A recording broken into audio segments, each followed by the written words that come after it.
Hi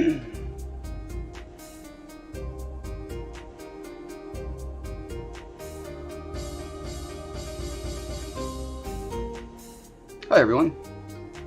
Hello, hello. How's it going? We got a ton of YouTube subs in the past couple days. I'm gonna read down them. I wonder if it's because I posted not a rant, an explanation about the side effects of crunch mode in the game industry. It was kind of a hot topic last week, and it got a lot of retweets. So I don't know if that's related to people subscribing on YouTube, but I got a lot of them. So let's go down the list, shall we? Okay, big shout out / thank you to the following new subscribers: Antonio Sanchez, Miguel Eduardo Baldon, Andy Austin, Internet Nobody, Polly Plain, Chrissy McCrary, Kelly McGill, Christian Bjork, Matt Strickland, Luciano Ribeiro. Now keep in mind, the way I'm pronouncing these names is 100% accurate. Perty Petinsky, Edgar Roldan, No 305, Underpix, S. Johnson, Mark Angelo Ligaralde, Joe Bergman, Lanny Johnson, Zarina Thunger, Cinnamon Vector, Vlad Fox, Sacred Wellsprings, Max Sataki. Oh wow, it just keeps going. Sim Rosedale, Werner MB, Lee Blair, Donnie Williams, David Vaughn, and Benson Lozano. So thank you guys. In addition, I need to do a very special shout out. Hold on, I need to find my thing again. Very special shout out. Man, this shout out's gonna be so good because just the anticipation. Vicky Newby, yay, Vicky Newby! I got a new Patreon. She's tossing me $1 a month. If even like, I don't know, 1% of my viewers pitched me $1 a month, I could probably retire. No, I couldn't really retire. But anyway, I do appreciate it. You know, it's like if you had a buddy you hang out with a couple times a week, and or even just, you know, you drop in once a month and you buy him a Coke. You know, not cocaine. I do not endorse cocaine. Okay, let's talk about what I'm doing here. Yesterday was extremely taxing, very emotionally distraught for me. It's funny. Oh, hi Van Morta, and hi Sigrid. And Van Morta just subscribed for the 5th month in a row. Thank you, Van Morta. You are awesome, and I love you. Okay, so I keep a kind of diary. It's a log of what I do. Hey, I'm on the computer. I'm going to show it to you guys because I am all about being overly exposed in everything I do. So here's my little list that I fill out every day on this Google spreadsheet. And okay, so here's how much I weigh. Here's my waist size. And not really waist, it's like love handles. My waist is quite a bit smaller, sadly. So I do this like a nice little muffin top. Let's see, you know, exercise I did, physical conditions I have. Okay, here we go. So mood, this is the important one. So here's my mood yesterday. This is out of 5, by the way. I'm typically, most days, you can see here, just look at this column. Most days I'm at a 3. I'm just a little bit above just like a happy dude. 2 days are when I'm pretty frustrated, something sad happens, usually revolving around like I find out I've hurt someone's feelings. I want to say that's like 80% of my 2s is because I did something stupid that day that hurt someone's feelings on accident. Okay, so yesterday was a 4 though. I was not yesterday. This is yesterday. Yesterday was a 2. Day before was a 4 because I had like concocted this plan. I sat down in the evening and was like, okay, I'm gonna test this stuff out. I figured out a bunch of stuff and I was like, surely with all these new tools at my disposal, I will be able to make this little city. And it's not about making this little city. This is like a time investment where if I figure out this particular puzzle, I can generate all the maps that I need for my Telefar books really fast, really easy.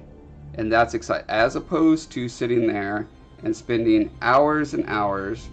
Go away, K-Light. I don't even know what you are. Hours and hours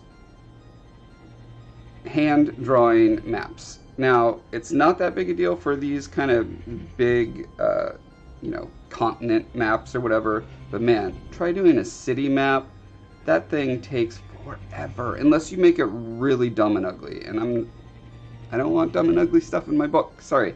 So, like I was doing on the last stream, and don't worry, I don't plan on doing the city stuff for this stream. I just want to show you like the things that I've learned and how exciting and close it got me to my goal. I'm thinking if I sit down with another ZBrusher or two at some point, someone will know something, some trick that will get me to where I need to be. This little patch here, this is what I need, because this little patch, but this took me hours, and I need to fill up, this whole area. So this is not a viable solution. But I can take this, I could render a top-down view, and like it looks like a pencil drawn illustration. So super cool. I want to be able to do this. And there's several methods for populating a lot of things on a surface in ZBrush. Sigrid says 5 months. Cool, me too. Nice, you guys are both 5 months. Sigrid says 8/11 will be 6 months. 8/11. Wait, it's past 8/11.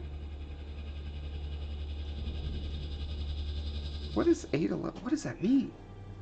Oh, you're meaning you subscribed on 8/11? No, because that one, maybe you're using European standards, which are completely different. Anyway,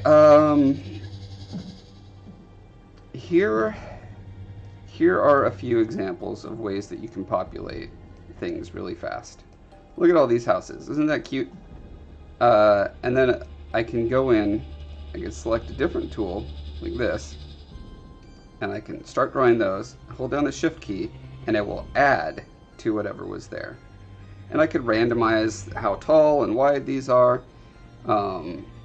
I can add as many additional little elements as I want.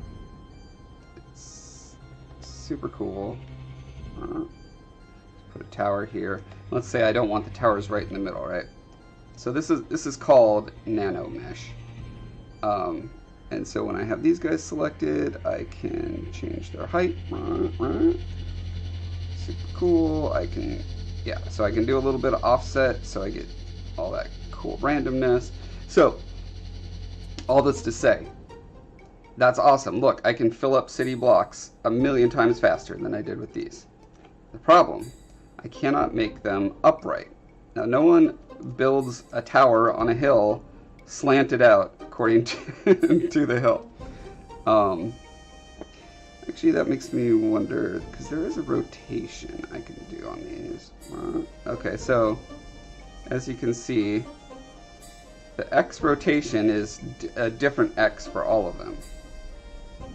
Now, I do know, and again, I'm not trying to problem solve anything. I just want to show you guys like the stuff I've been learning in ZBrush and the point I'm at. Okay, so I can set the alignment to align to normal. Okay, and I think that'll put them all in the same direction, possibly. And so now when I do the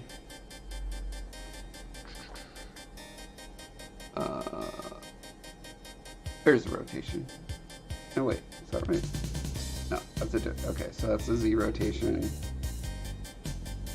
Okay, they're at least going all in the same direction. So now I could like mostly make them upright ish, but as long as they're all on the same, you know, these are different patches and they have different different steepnesses. So I would have to do this for each patch. So I can go in and let's see, make a different patch here, right? And then let's see. So this is its own poly group, and then I can go in. I can draw my tower. Cool. It's leaning. I can do my little. Okay, it's set to align to normal. Oh, I must be. Oh, I don't have these selected for some reason. Okay, well, I'm not going to problem solve today. That's not what today is about. I'm going to end up working on Scolla for sure. I just sometimes when you try to explain out loud your process and what you've been trying, sometimes things click in a way that when you're internally like problem solving, it doesn't happen. Sigrid says the 8th of November, it will be 6 months. All right, okay. 8 being the day, 11 being the month. In the US, it's switched for no good reason. It goes month, day, year. Why? Because we're dumb. Same reason we still use feet and inches. Yeah, it does look funny when the buildings flop around. Okay, so here's the thing that can be done. You can, as an example, I'm going to select these patches. Try to select these patches. No, not you. Okay. So now I've got just these blue patches. By patch, I mean polygroup. Now, when I have just those selected, I can make everything go away instantly. I can, let's see, Control Alt, click, Control Shift, click. One of these is, let's see, I wrote it down. I keep running into this issue. Shift plus Control click to select a polygroup while simultaneously moving the gizmo to it. Shift Control. Thought I was doing that.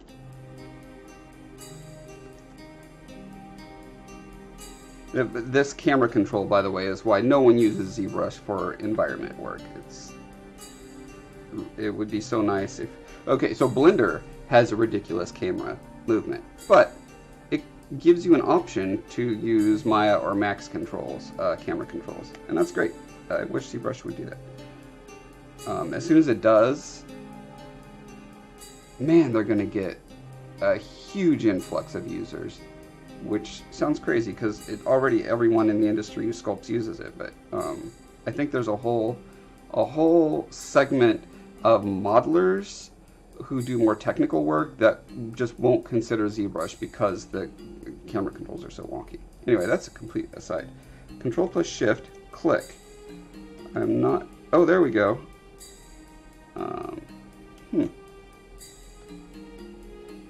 Okay. But that also did a selection, which I did not want. Anyway, I'm going to solo this real quick so we don't have that distraction in the background. Okay, so here we go. Here is just the purple patches, and I can do this thing where I flatten them.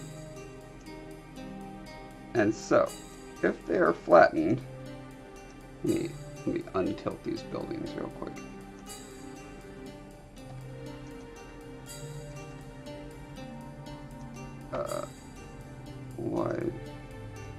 What are you doing? Why won't you accept my typing?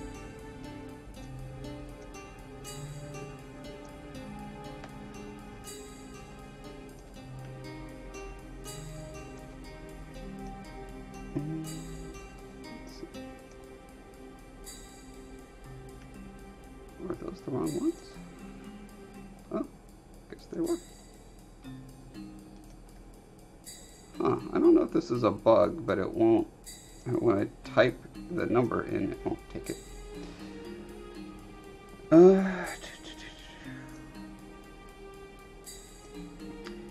Demo Rose, hello, welcome, welcome.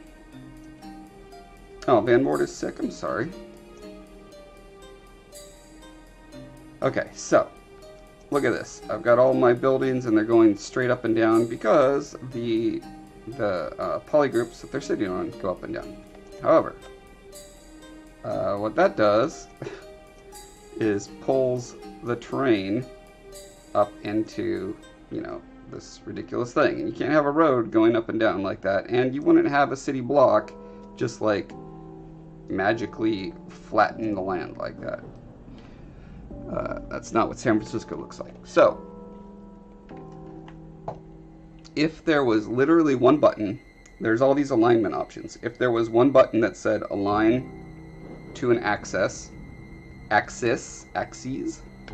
and then it had the X, Y, and Z like they do in so many other tools, everything would be solved. Everything would just be aligned to the Z-axis, and I'd be able to make my cities super duper pooper fast, and that'd be awesome. The other really cool thing, this is why I was at a 4. My mood was at a 4 on Friday, and then plummeted to a 2 yesterday. So if I go to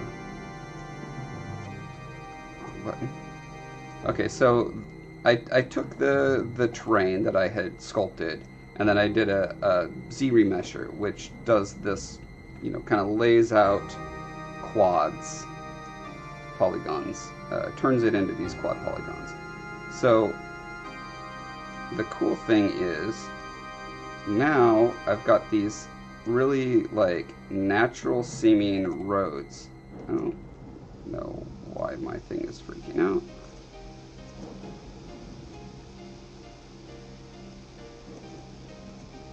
But it's really easy to lay out these city blocks.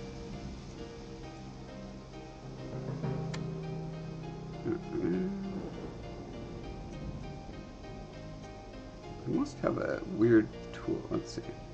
No, I have edges set to do nothing. I have points set to do nothing. So why is it freaking out like that? Doesn't matter. Anyway, it's really cool because you can have these cities.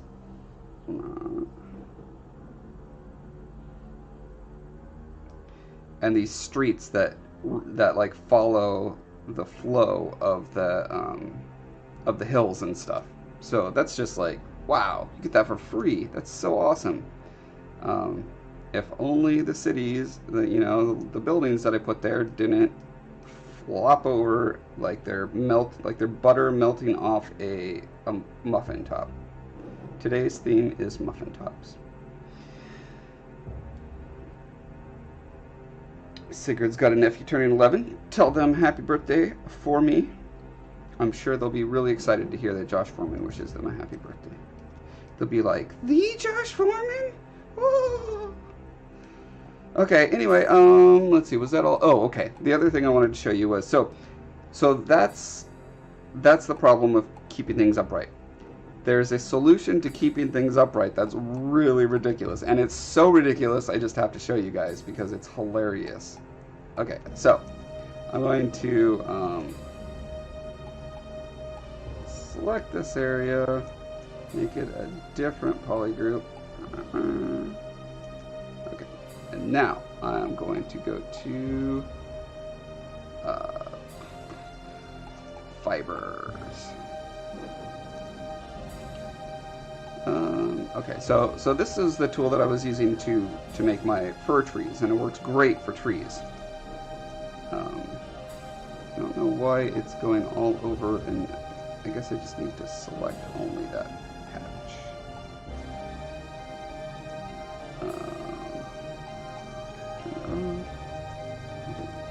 Only this patch. Okay. So I'm going to open. Uh-oh, where did I save that? Is there a place to put fibers in here? called it flat? No. I would have called it planes? No. I would have called it boxes? No. I know I saved it yesterday because I went through the trouble of making a preset for it, and I managed to not save it in the place it should be saved. Where would I have sillily saved it? That's the question. But I have saved it in my illustrations folder on accident. Oh, look at this. That's where I saved it. Okay, fiber is flat for buildings. Okay. That's weird. That is not the settings that I had exactly. Let's turn this way down.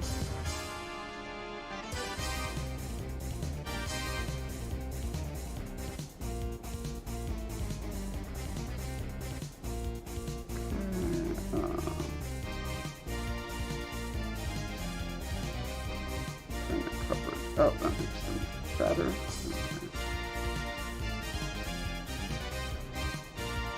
Okay, so what this does is, let's get this. Okay, so you can see they're on a slope, but there's this gravity option. Here it is. If I turn the gravity this way, they all want to droop down, and if I turn the gravity to negative, they want to go up. Okay, so once I have those, I can accept them and they turn into geometry. And fortunately, they have different polygroups on the tips. So now I can, what am I doing? Why is this not working? Oh, but they're not. Actually, select no. I am on that tool. Why is this not working?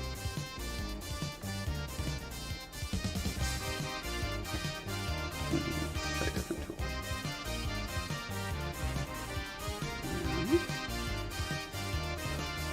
Hilarious. Hilarious. I'm so glad I'm rested at this point. I was miserable yesterday. I was an idiot and let myself stay up way too late playing Dead Cells, and yeah. As a result, I was exhausted and miserable yesterday. Frustrated.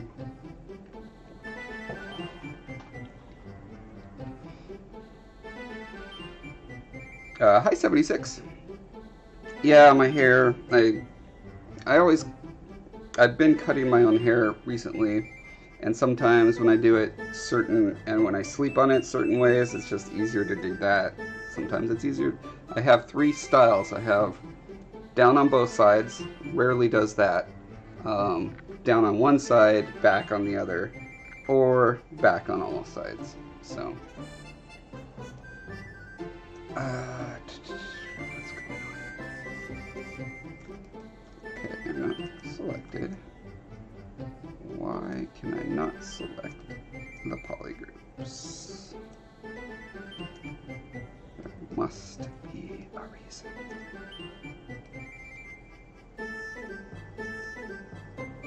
Suddenly I can. Okay, good enough. Okay, I'm gonna split the hidden off. Okay, so now I have all these. They're not perfectly flat, but they're flat-ish. And so now, if I turn off solo.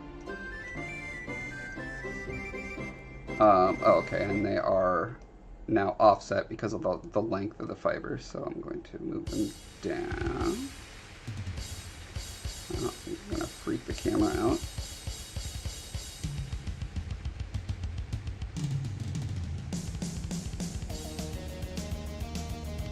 Nope, don't want to do that. Let's see. I want to do W. Okay, there we go.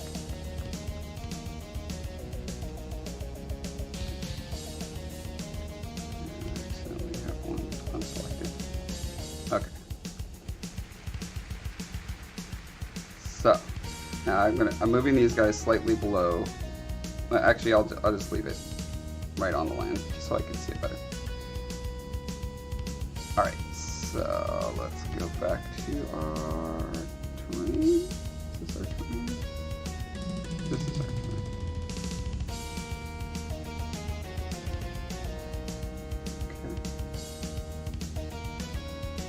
Okay, so here's our slope with our little faces, and they're all facing upright. So now I can go to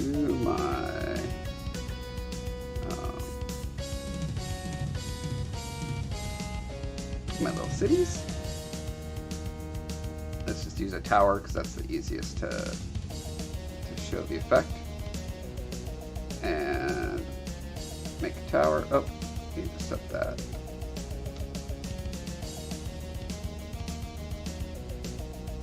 Set that here.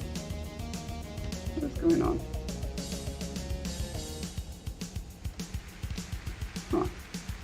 Not letting me.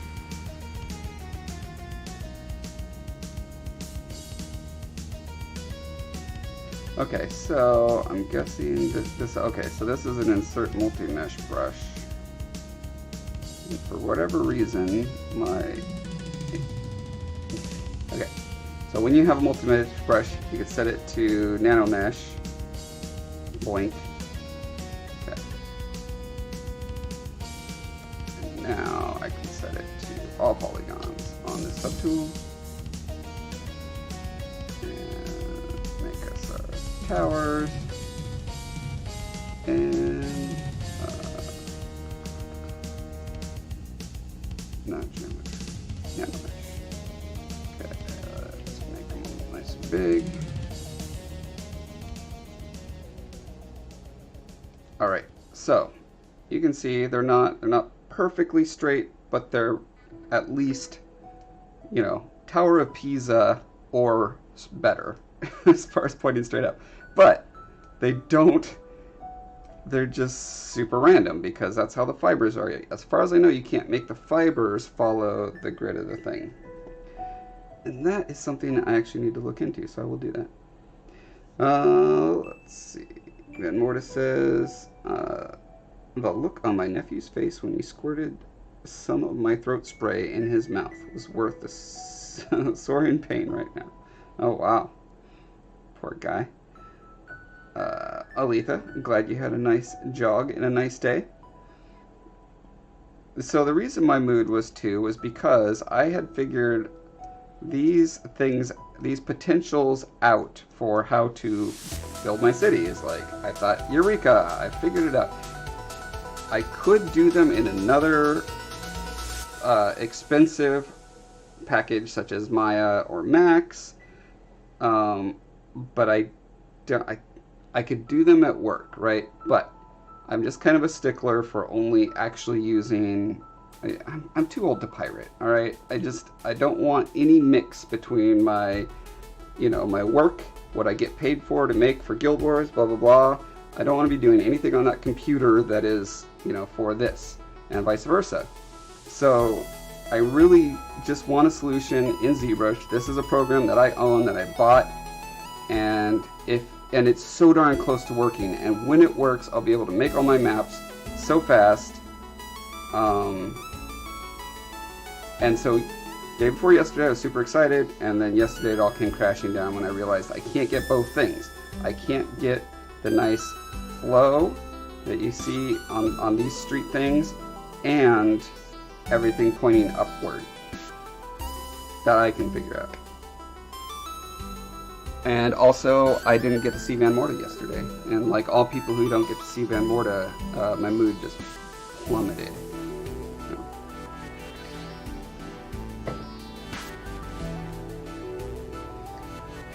Okay,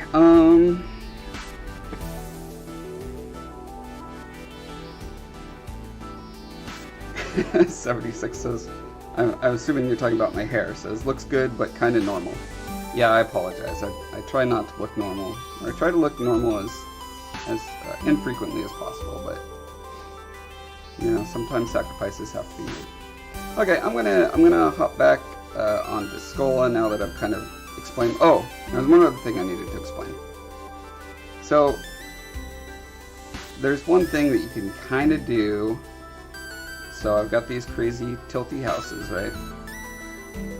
So I could use the smooth tool to like just like move the vertices to like tilt these little houseies up, but we just get back to the same problem that we did over here, where when you flatten them out, it makes it so the rest of the terrain doesn't make sense. Your streets and hills and stuff become silly. So in my mind, when I was like thinking about it in bed or in the shower, wherever I was, just thinking through this process, this was going to be the thing that saved me. Was I could just tilt all these things upright. The other thing I thought of was putting the camera perfectly flat like so, and then drawing a mask at certain levels, and then flattening out the in-between so it'd be kind of like terraces, which that led me to the idea of, okay, what if the whole world was Minecraft? Okay, then all the buildings would be guaranteed to be upright. Let me just go down this avenue real quick. Turn this guy off. Turn that off. Okay. So thanks to 76. Thanks for subscribing again. Appreciate it. Okay, so this.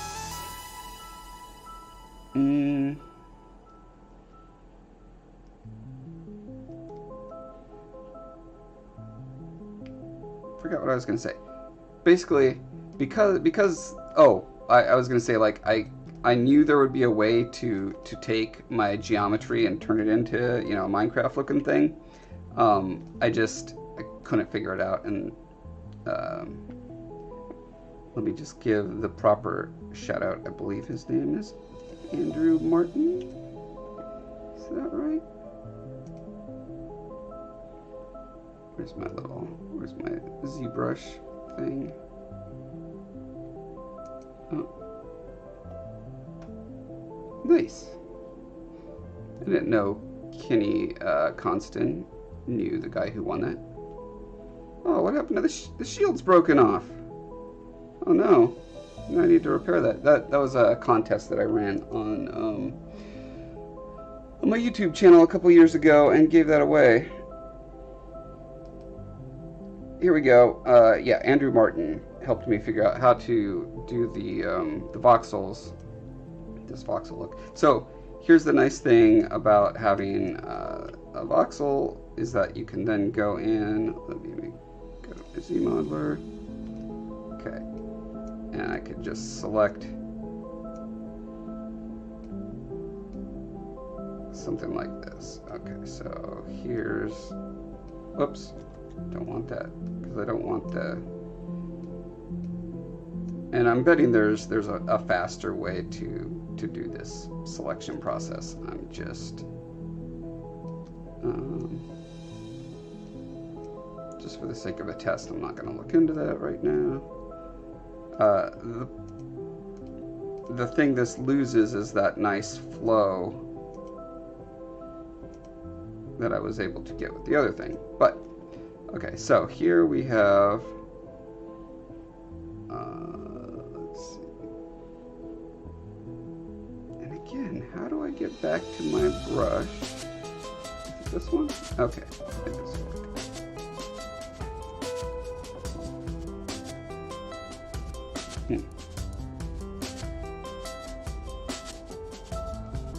Okay, so there's got to be a way to unselect those without having to run my brush over every one again. I know there's a way, I'm not going to figure it out right now. Whatever, I'm just going to do this slow, stupid way just for this little test. But this is essentially making a separate poly group.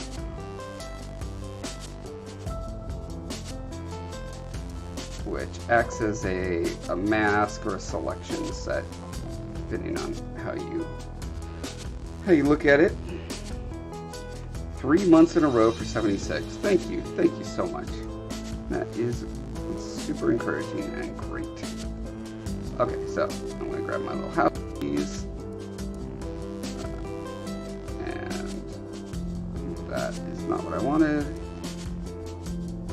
Okay, I don't want all polys. I want polygroup all? I think so. So that will do everything in the poly. Yes, here we go. Okay. So look at that. Now we have all our houses standing nice and straight. Sadly, they are on a grid. So if we now turn on the more natural hill, let's not do that one. Let's do.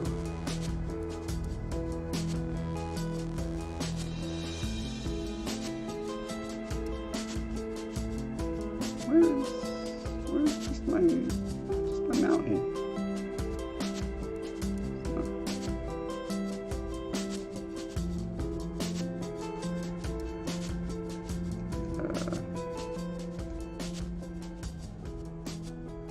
This is what happens when you spend a day just doing a bunch of random experiments. You end up with a super messy file and then you can't find anything.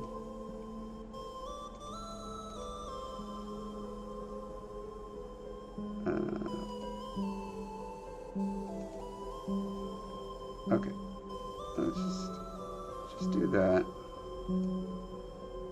And where's my little blocky stair step town?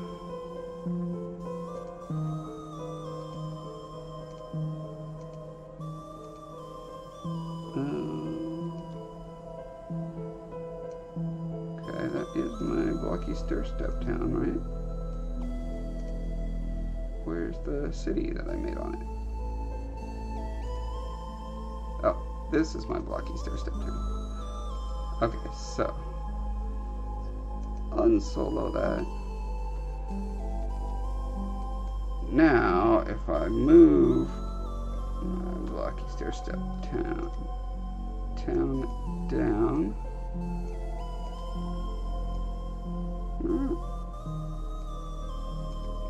The point is, I could bury the or make the blocky part invisible except for the straight up and down houses.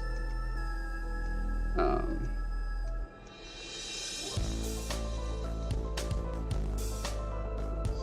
way I can do that is by Control Alt click. Should give me just the green patches, but it doesn't. What if I have Move Tool? Then does it? Control Shift. You guys, seriously?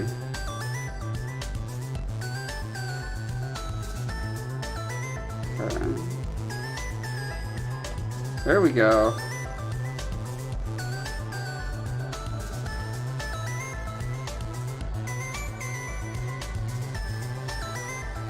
Weird. Oh, got some mask on there. Okay. Move those guys down again.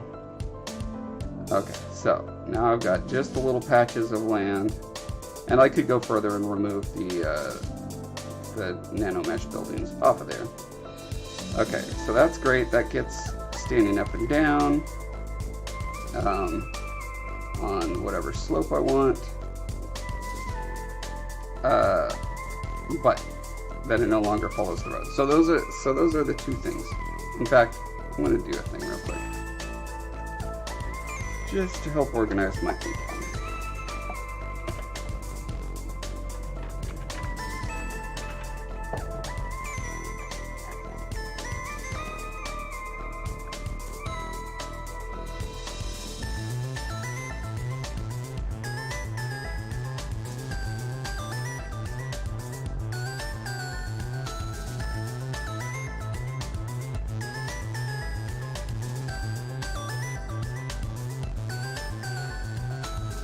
Okay, so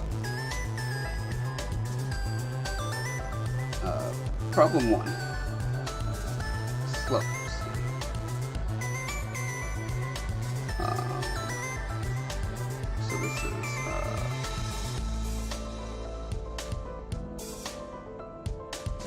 side view. Problem 2. Top. We've got roads.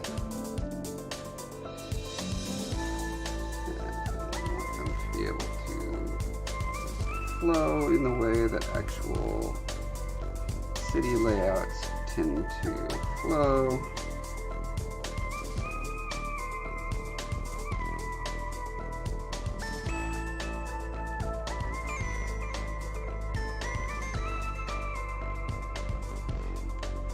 Okay, and I'm going to use a different color here. So, buildings need to come straight out of the ground at any elevation.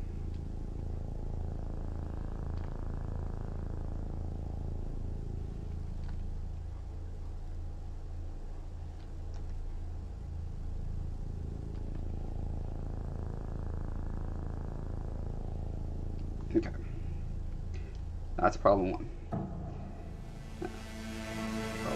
Also, ideally, are following this kind of flow.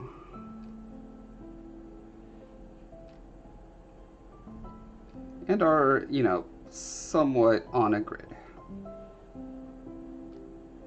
The problem with the fiber mesh thing I was doing is that they were just scattered around willy-nilly in a way that made no sense whatsoever.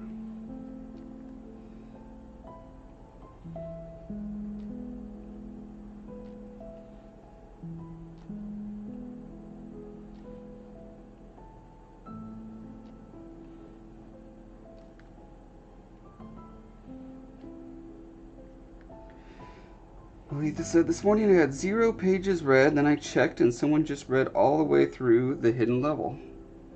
What? Like in the past couple hours? Sounds like they were cheating. Do you have a Cliff Notes version of it that they were reading?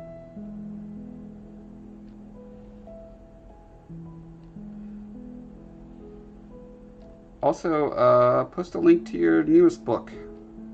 I was going to share it, but the I saw you posted about it a couple days ago in one of our little author groups, and there was no share button for it, so I was in too much of a hurry to hunt down the URL and blah blah blah.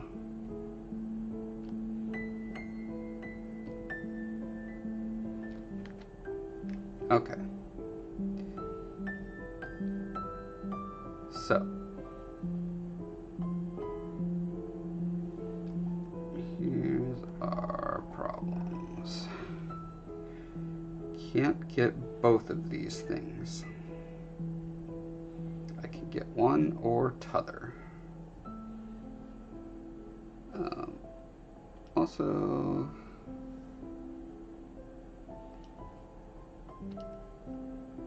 just going to show that this works by following the topology.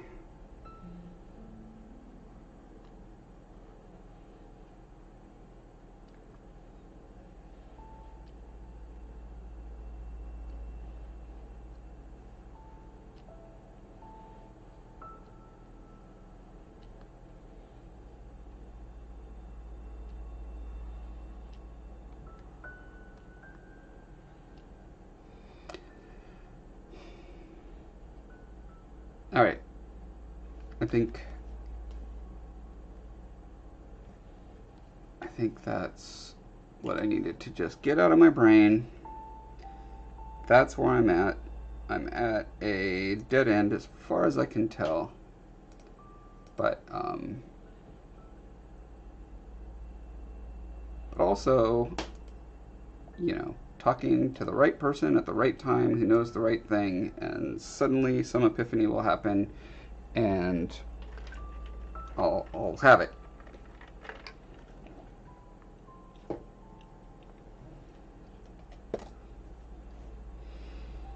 It's a pretty fast, easy read.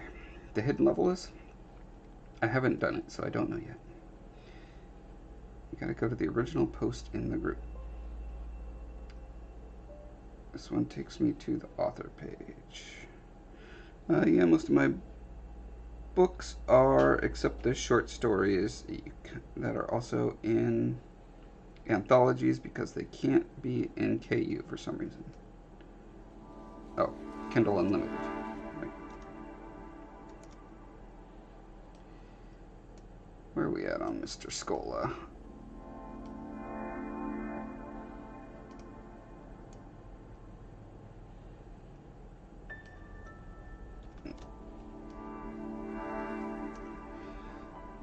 Let's see. So I've been working on his eyelid on this side. I was looking at all that reference of reptile eyelids, seeing how the scales actually go like right up to the eyeball, which is pretty interesting. I gave him a I can't remember what that is called. It's basically a secondary eyelid. So I'll probably be doing the same thing on the other side.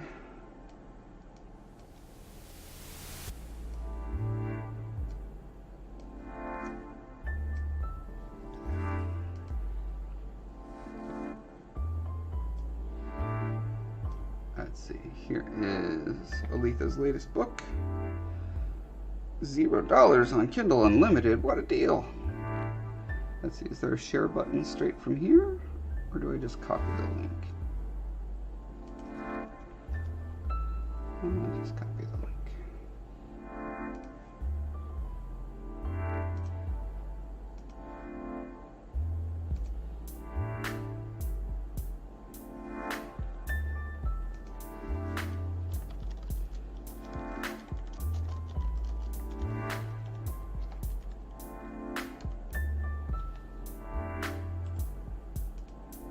Can't spell shield. Alright. Cousins. Probably didn't spell cousins right either. New book is out. I would tag you. However, for whatever reason, I can't tag people in the original post. I don't know if that's just a bug that I have on my account or if that's the case for everyone.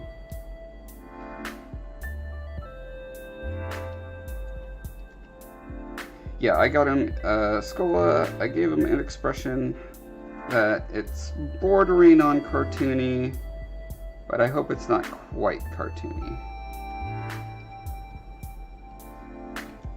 Might be in an uncanny valley of like too cartoony to be as realistic as I want, but I'd rather err on the side of him having too much expression than not enough.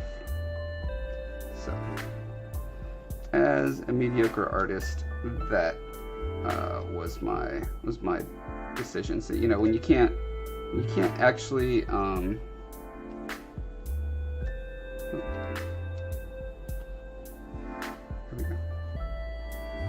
and you can't calibrate as well as a super good artist, my advice is to step back and think about which side you'd rather err on. If you're going to make a mistake and it's not going to be exactly what you would have hoped, would you rather it be to this or to that?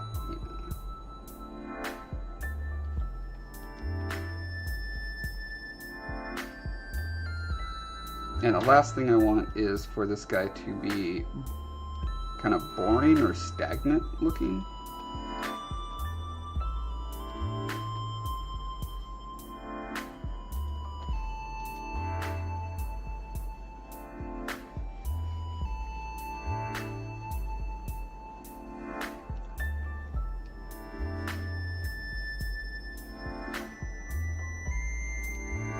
I think if I type @ before the name,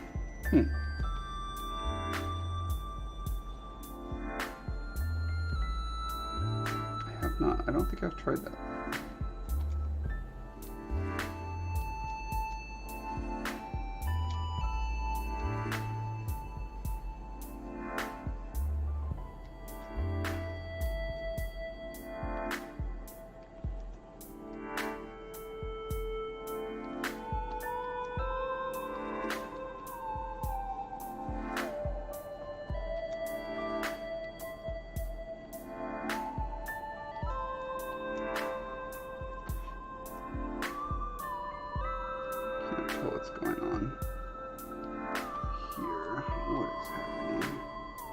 get... I think that area just got pinched weird. Let me flip the mask.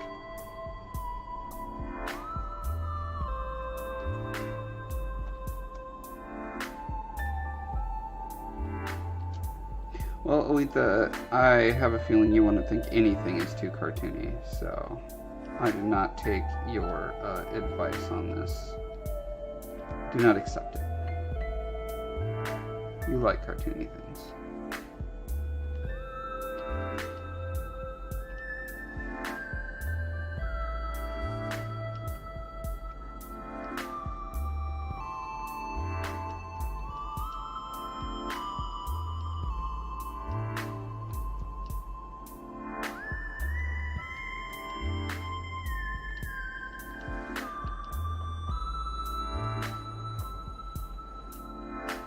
On the other hand, I do trust that you want me to achieve my particular vision as well. So I take it back. I do trust your feedback.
Ready for eyelids.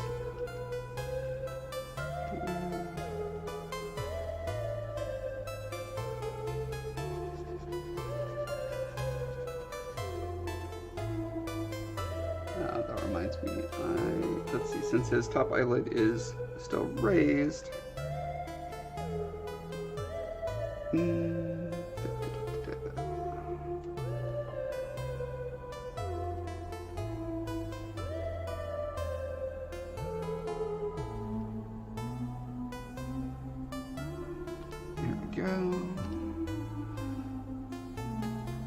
I've got this squished version of the same scale texture that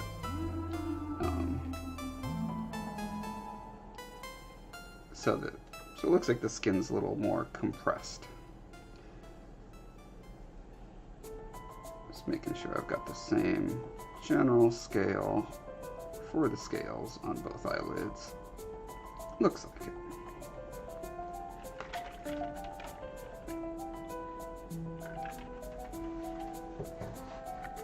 Aletha says, you're correct. I'm pretty lenient in the realm of cartooniness. Life's too short to be boring and non-goofy.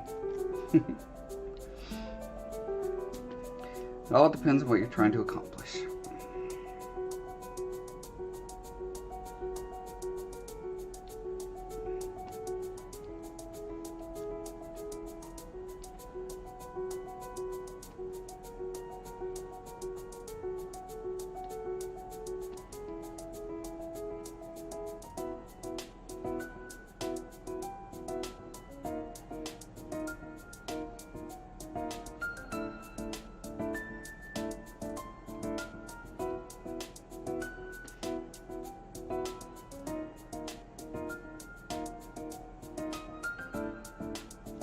Need to get rid of this mask here.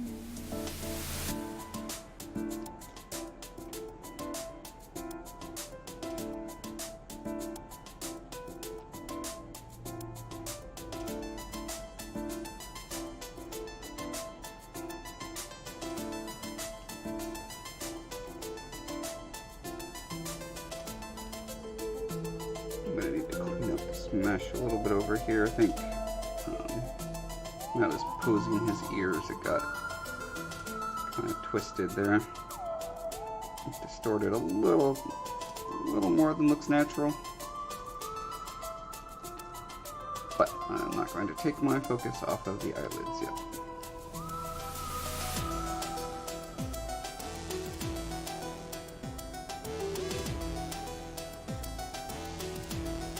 I hope you're right, Lisa. I hope I do accomplish great things.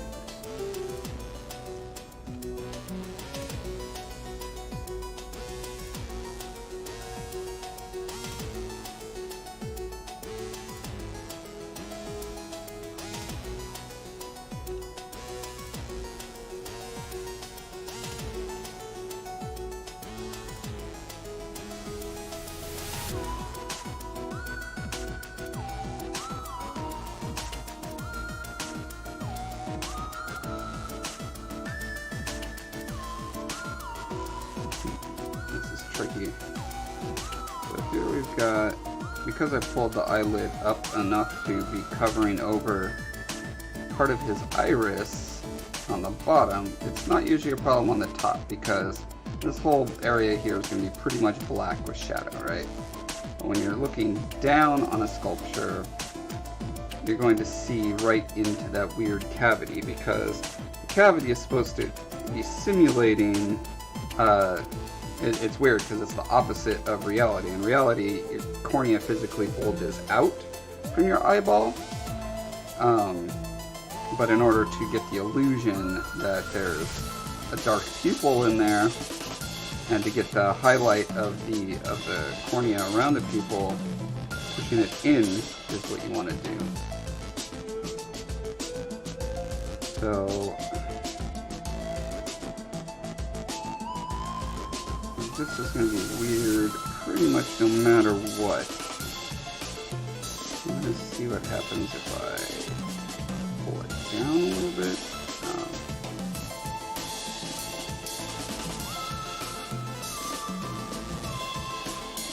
Mask off the front part of it and the top part of the ring.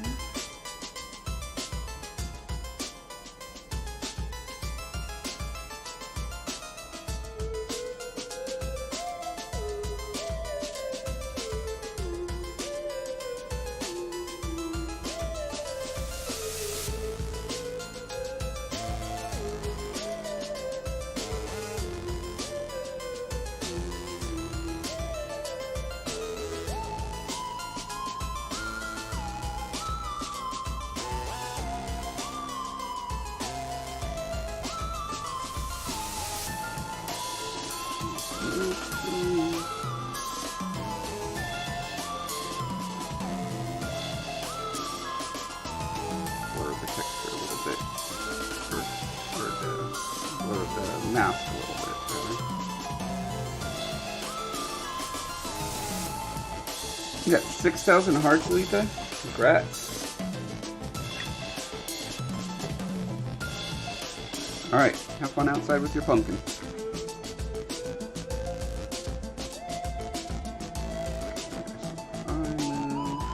Inside of the eyelid down, so that the cornea gets to keep its roundness. That mostly fixes the problem.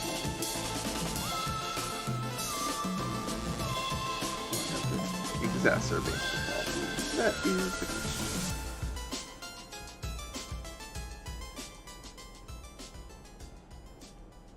I think I need a before and after. If I was fancy, I would remember how to use the morph brush or the layers brush, and then I could just like do a thing and then switch back and forth with a slider. I don't feel like learning that system right now. Alex Collier just subscribed on YouTube. Thanks, Alex. Glad to have you aboard.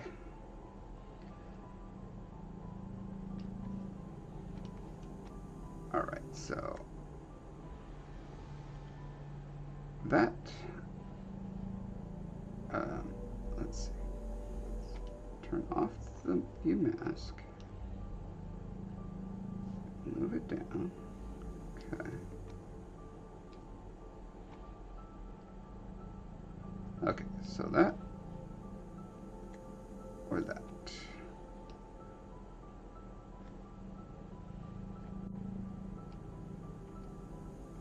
Oh, why can't I undo my undo? Usually it leaves a thing there, right?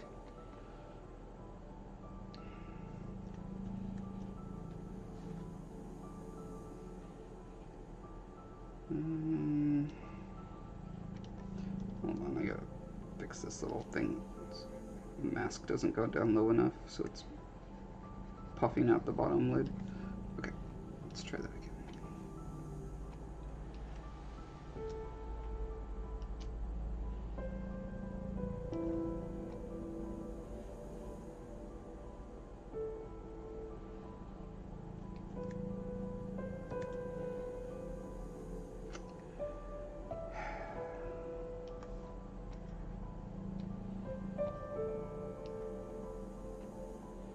Don't know why I'm having such a hard time with this one.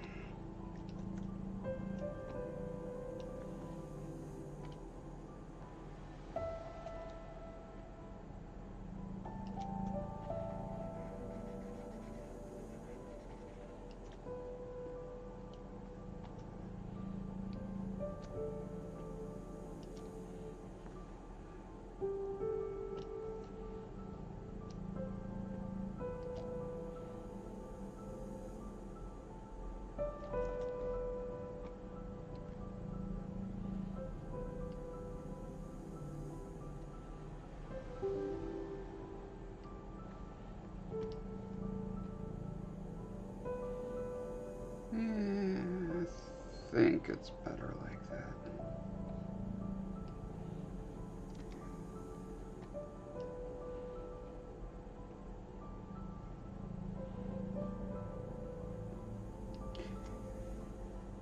It's either that or the other thing I could do is just cut the lid going straight through the cornea. Almost certain that would be worse. Yeah, I'm just gonna go with this.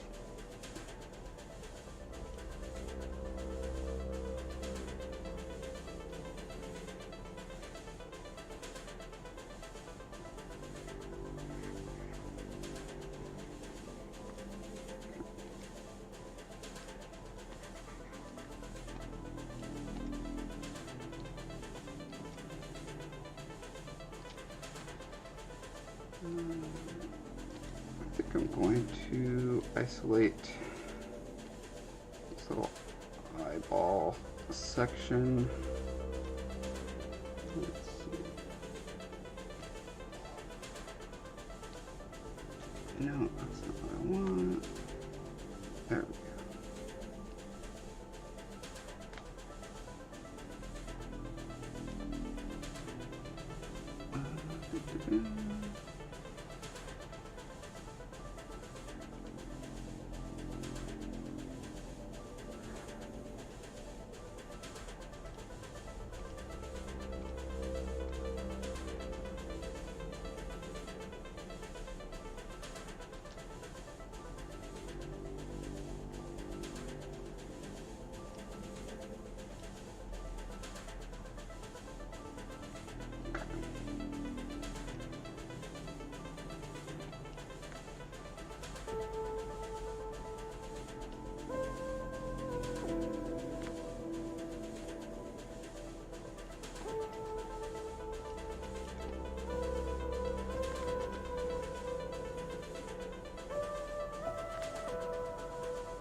You know what? I'm just going to take off the whole top eyelid.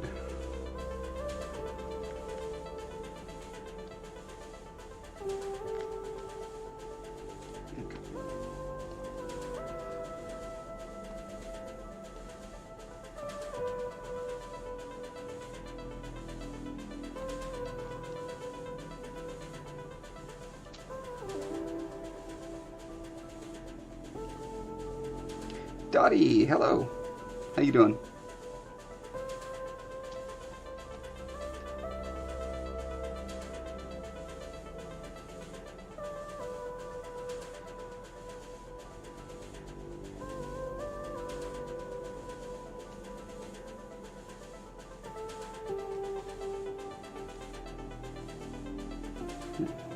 My move tool did not do what I was hoping it would do. Oops. Alright, I made myself a back face mask button. Yay. So now I won't accidentally be messing up this side when I'm sculpting on this side. Very neat.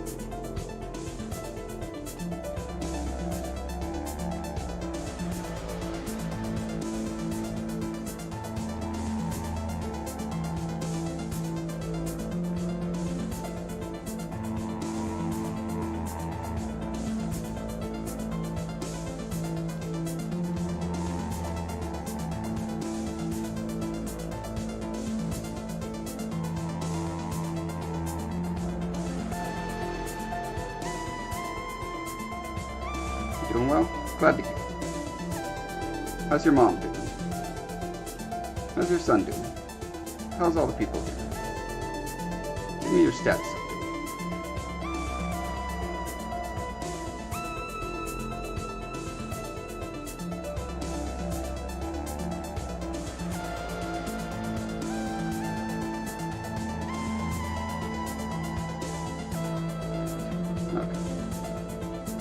Thing with eyelids is making them a consistent thickness and width.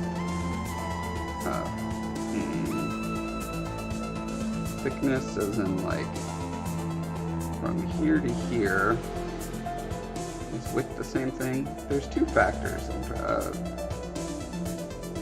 The curve needs to be smooth. That's probably what I'm thinking.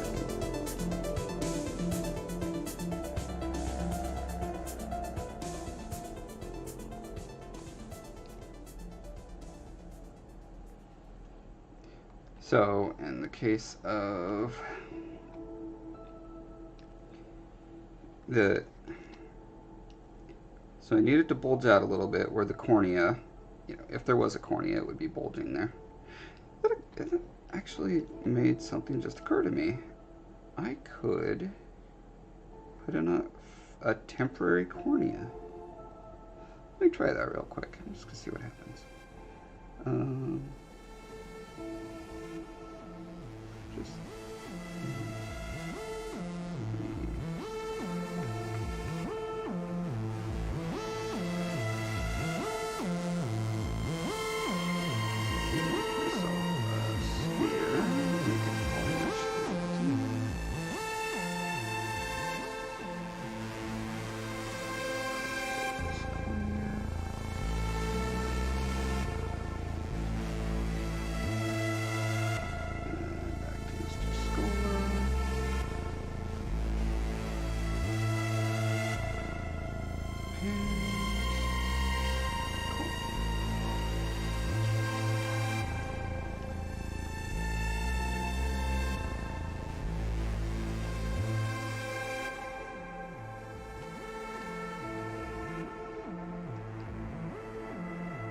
And more to, it's official, you have 6,000 hearts. Oh my gosh.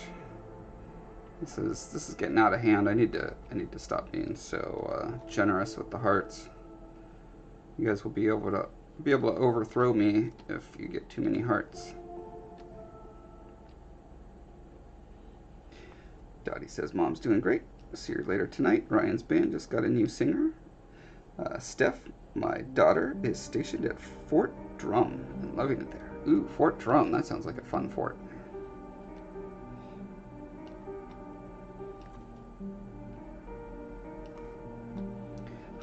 new vocalist. That's going to make their sound quite different. One of the unique things about suddenly I can't remember the name of the band, Your Son's Band, which I love, and I still listen to a CD on a fairly regular basis, is the vocals. That's what gave it like that early 90s thrash vibe. Okay, so here's a good cornea. Let's turn our face back on. Okay, so this could help guide where I push the dun dun dun eyelid. There's the word.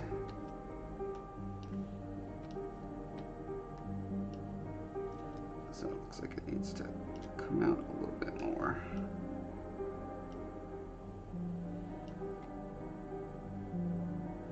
In theory, I could use this cornea to do a Boolean operation on the eyelid.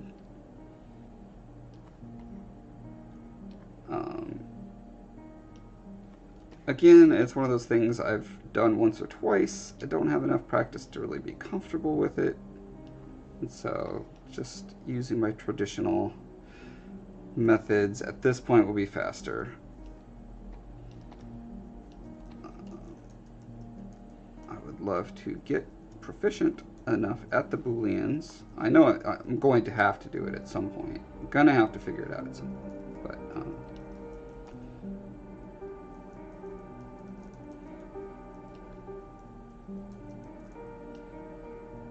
like, I've learned a whole bunch of stuff trying to figure that city stuff out. And that's been incredibly painful, exhilarating, exciting, depressing, all the feels.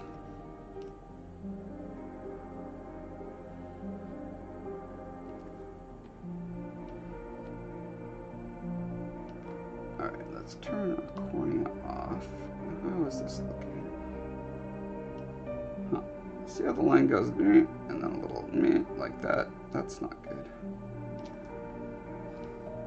In theory, having the cornea there, oh, okay, would help me see that happening, and I do see it happening.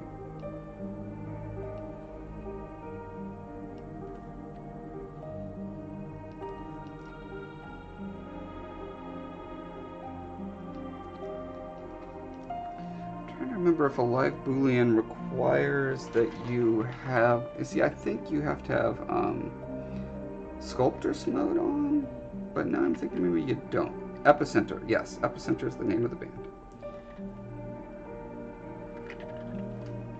Dottie says, yep, it does change their sound a bit, but he is very good.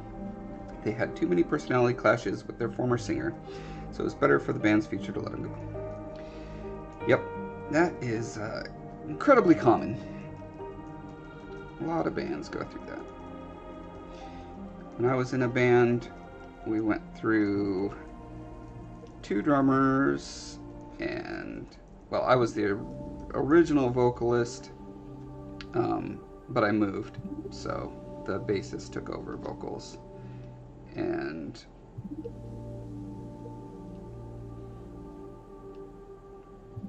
now I get, man, it's been so long. I can't remember the long and storied history of the Dead Pharisees. But take my word for it. Bands are constantly evolving entities.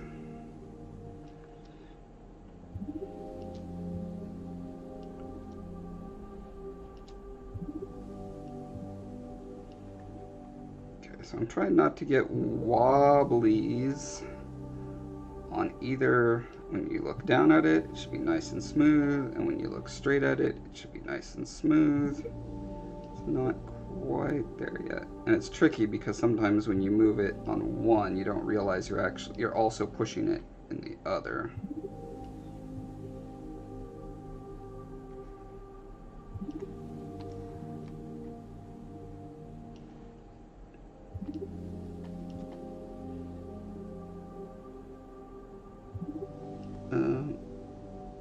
Okay. Feel like that's pretty good.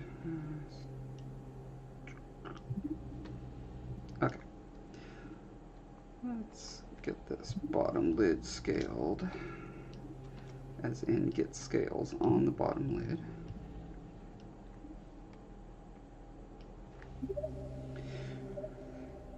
Brimstar says looking slick. Just slick back or haircut? Both. Gave myself a haircut and depending on how I sleep on it, sometimes it wants to go back. And sometimes I fight it, and sometimes I don't. Today was a day I did not fight it. It's just like, alright, you want to go back, you can go back.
Shoot, since I got rid of the rest of his face, I can't compare it to the other eyelid.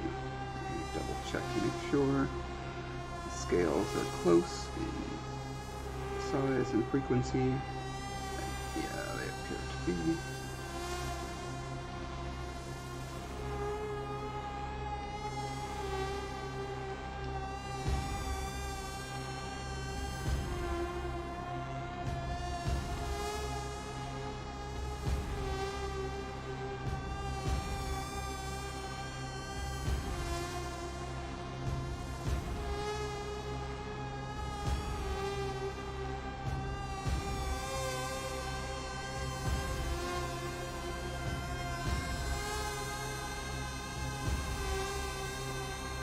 I still have not figured out, is there a shortcut key for solo mode? I use that so often, I have no excuse for not having figured out the shortcut to that. It just finally got it into my muscle memory that I can use Shift F to get frame on and off. It only took me, 12 years of working in Zbrush to get to that point.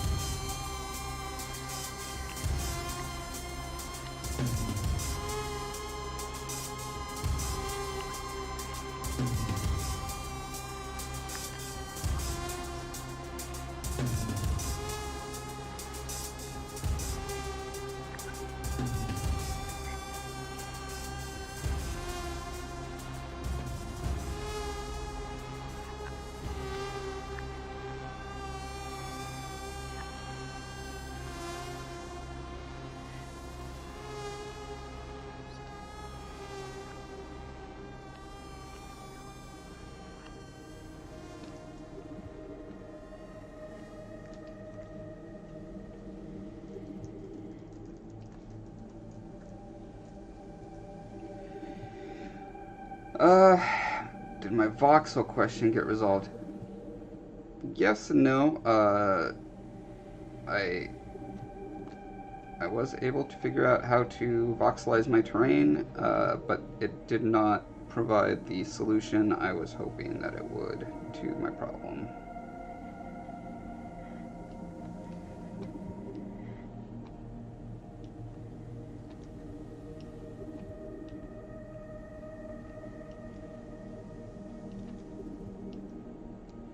This does not look great. Where the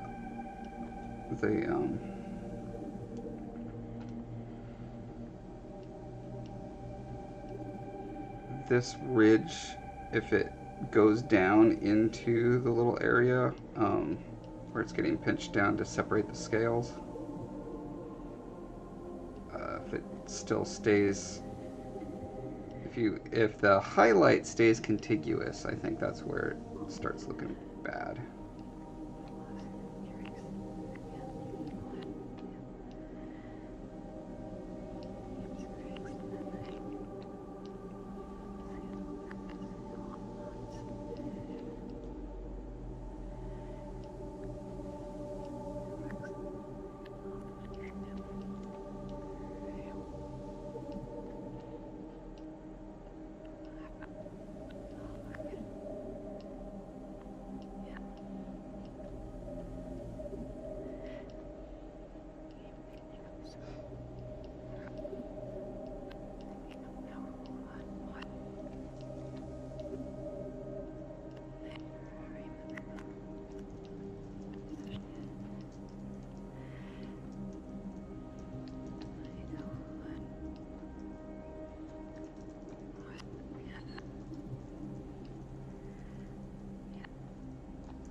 This is always tricky when you've got scales that flow in one direction and then you want to start them flowing in another one, getting that transition zone to work.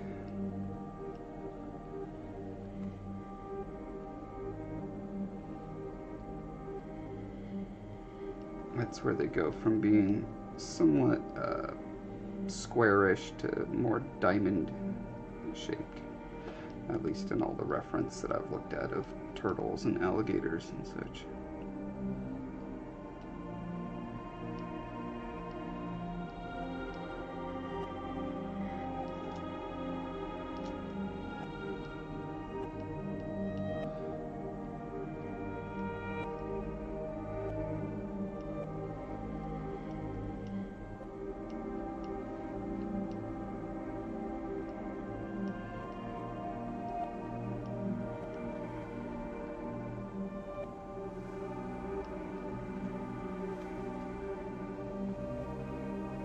Pumpkin caught a mouse?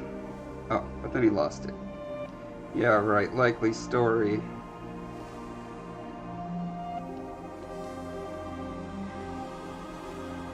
Pics or it didn't happen.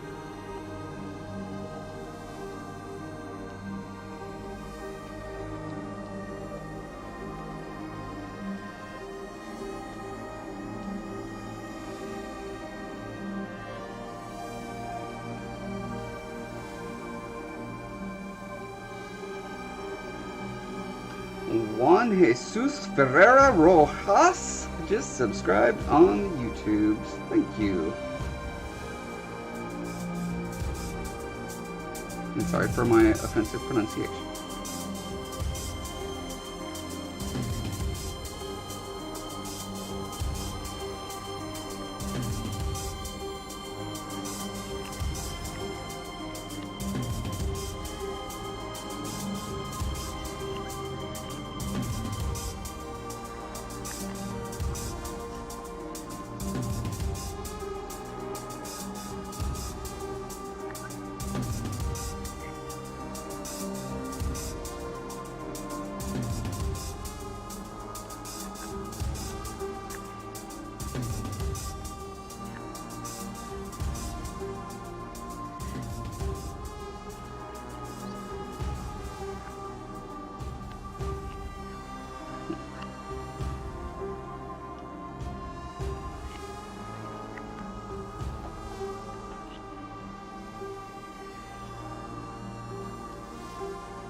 pinch up these little edges. There's some, I think it was gecko eyes. Like a fool, I think I closed that image. Let me see if I can find it again.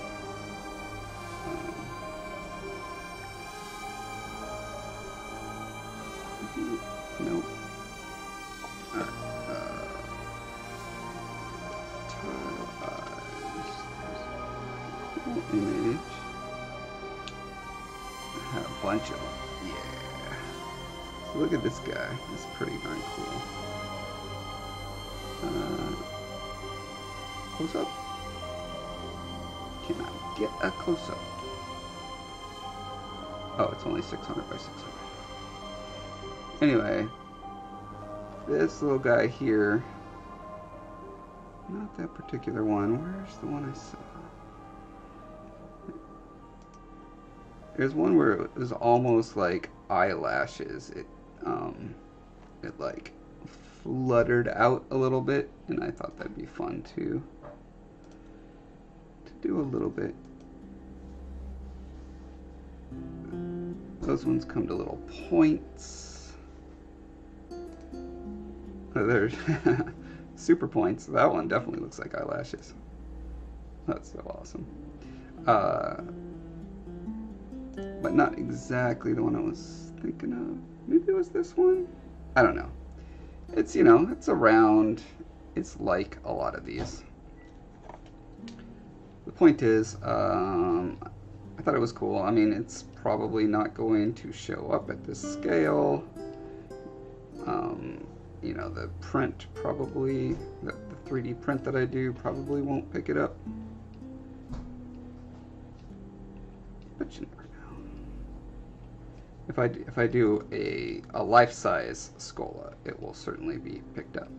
Someday when 3D printers are the right price, or someone's like, I'm just gonna do this for you, I'll be like, I got the perfect thing.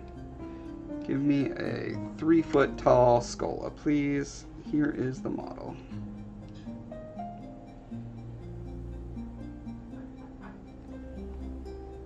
Oh, I don't want to start on the top till I get this bottom lid figured out. Which is why I had the top hidden in the first place.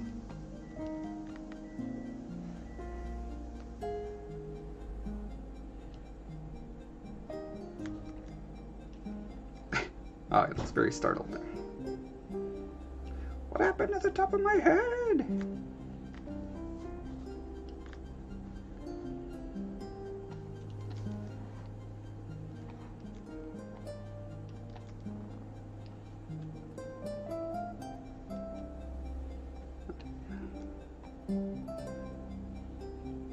I think keeping the inside of the eyelid just perfectly smooth is probably the best course of action here. But a little bit of notch where the scales, to keep the scales separated, I think is probably still good to have.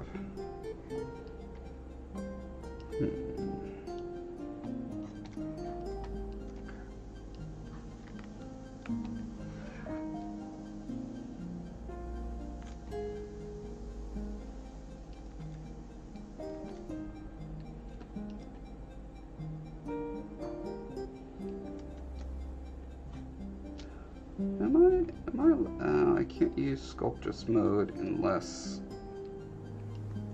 the whole thing has been Dynameshed, and I don't want to Dynamesh it because I've really been enjoying being able to use the subdivision levels when I'm moving stuff around, and I'm not sure that I'm done moving stuff around, like posing the ears and whiskers and stuff.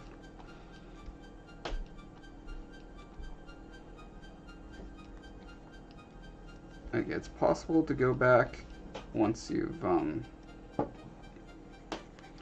Dynameshed it and turn it back into a regular mesh, but it's a really time-consuming process, and I'm not convinced you don't lose some fidelity when you do that.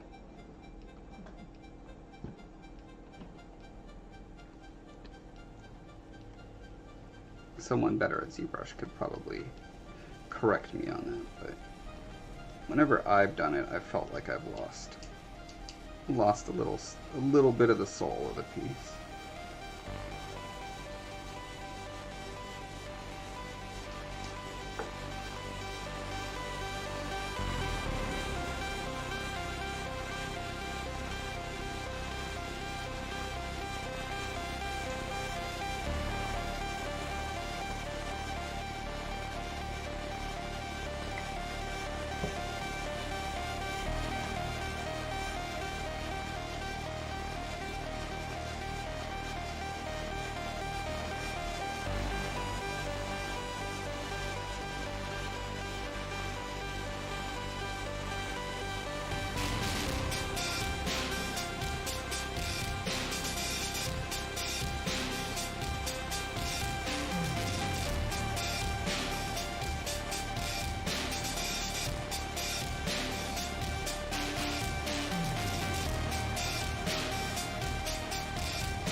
This makes me feel like there's a nice consistent line going, and then it just kind of droops down here. So I think I can fix that with some small movements, like on a almost scale by scale. Like I just want to move the edge up, but keep the inner line the same, if that makes any sense.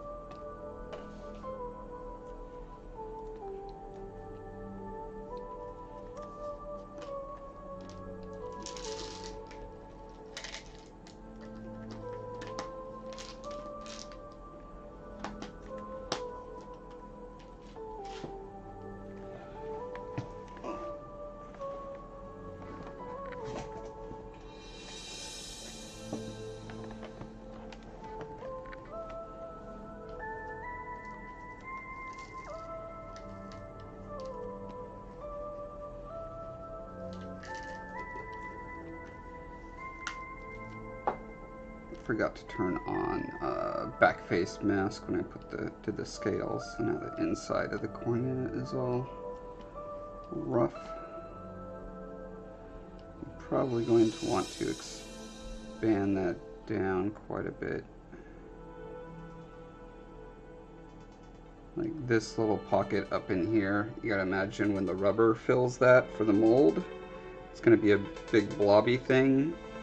And every time you pull it out, it's going to stretch a little bit, and eventually it'll break off, and then that whole area will be like a bubble of sorts, which is not good. Oh yeah, let's check out our cornea and see what it's doing with the upper lid. Whoa, look at that. The upper lid should be sticking out way further.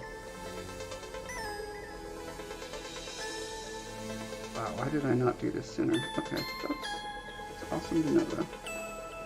Okay, so can I pull it out without wrecking the world? That's the question.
This is going to drastically change where that highlight lands too. That's interesting.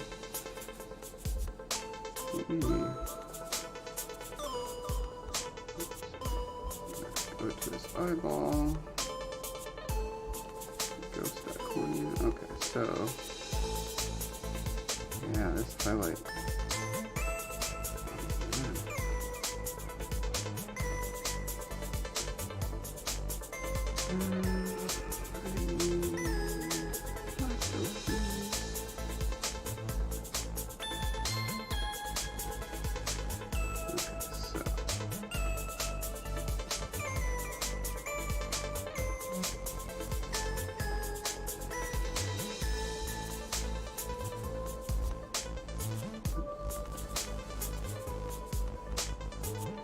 You don't want to mess up the eyeball itself, but you need to get this highlight piece appropriately positioned.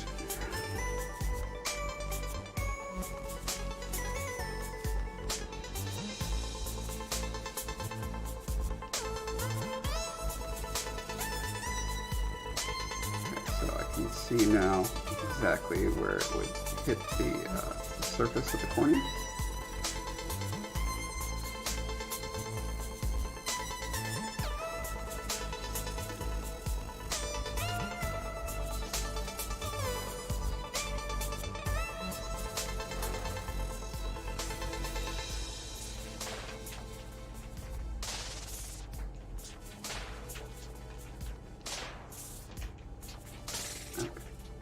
Rotate it a little bit. Nope, that's not rotate. There we go. Okay, so it's more or less touching the rim of the cornea now.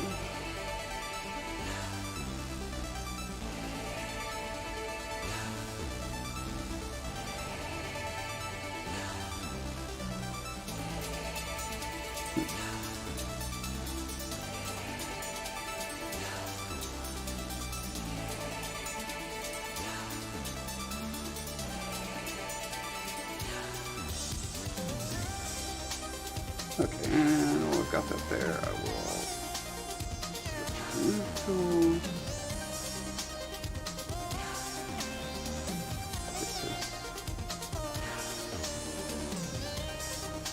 Highlight rod a little.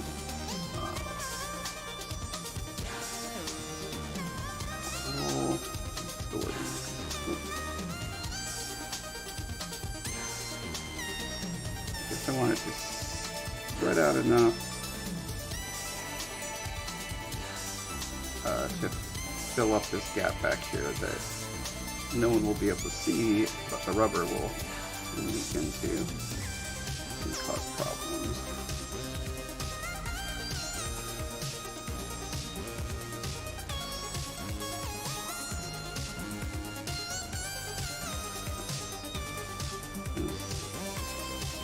I don't want it to mess up the actual highlight itself, so I'll mask that.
don't want you to perceive an actual, like, tube coming out of here beneath the highlight. So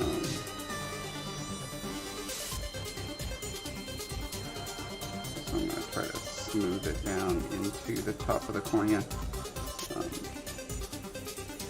And I believe, yeah, this is Dynameshed, so I should be able to sculpture it. Why is it not letting me press that button? Oh, because I have backface? No.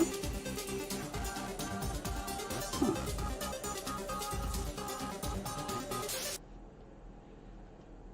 Is it because something's masked? Huh. Why can I not sculpture this?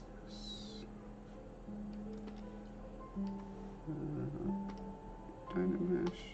Dynamesh it. Did it do a thing? It did. But I can't.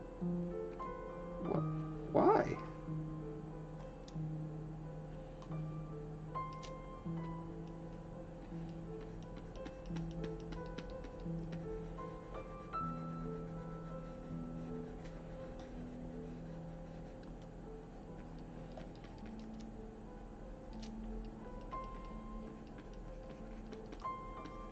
So in the past, when I wasn't able to use Sculptress mode before,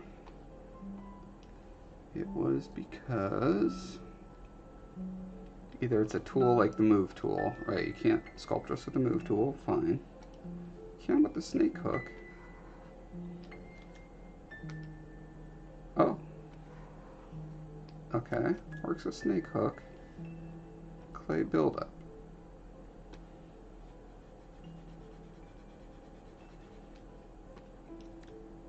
Clay buildup you've always been able to use before. What is going on? Do I have some other weird modifier on there?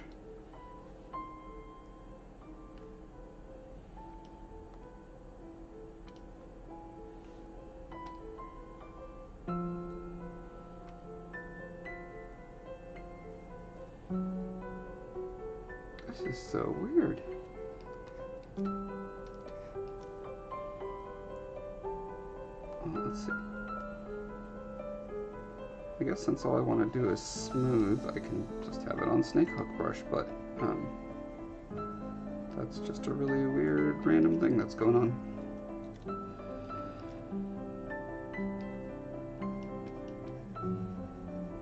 Anyway, the good thing about smoothing with the Sculptress mode is because it reduces the amount of polygons, it can do a much broader, smoother smoothing than is otherwise possible.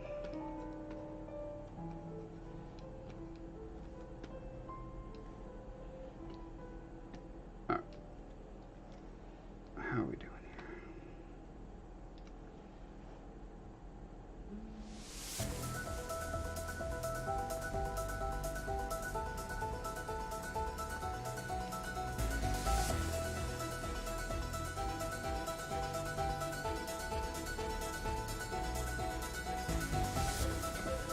Bulgier cornea.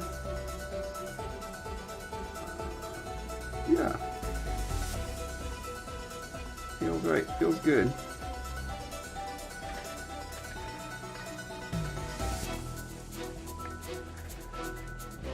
Because the Blue Bunny peanut butter bunny loaded sundaes are the best. I don't know what Blue Bunny peanut butter bunny loaded bunny sundaes are, but sounds good. I've been super low carb for 6 days and I lost 9 pounds. So I'm not going to eat a Super Bunny loaded chocolate bunny, peanut butter bunny, sundae bunny. Okay, so I'm going to move this cornea. Now granted, I gained that, 9 pounds that I lost over, about 2 or 3 weeks just from being a pig. So it's not like losing it was a big accomplishment. It's just going back to where it was before. But still, anytime I breach my 190 pounds, that's like the alarm bells. I'm like, okay, time to get drastic.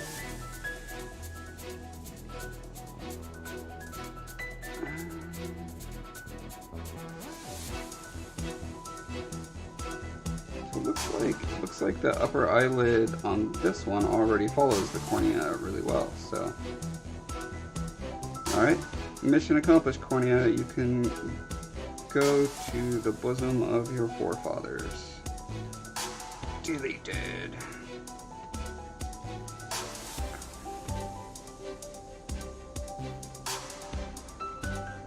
Looks like this part in here, I'll smooth that down a little bit.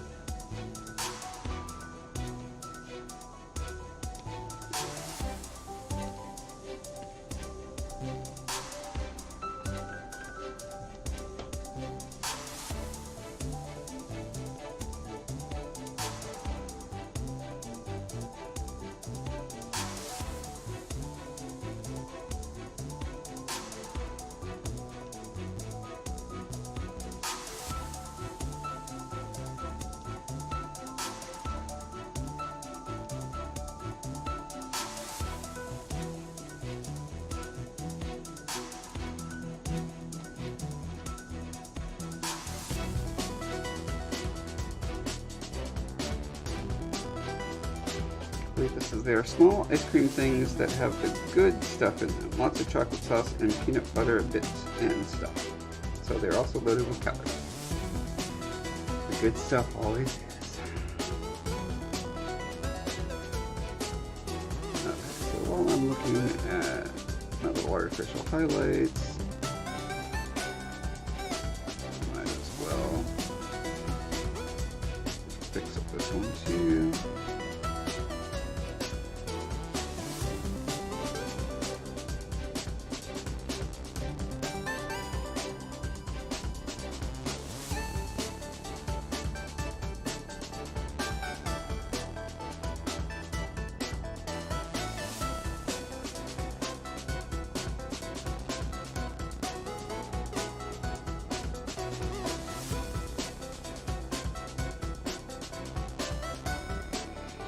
Diabetes says I lost 15 pounds, but it took me 3 months to do it.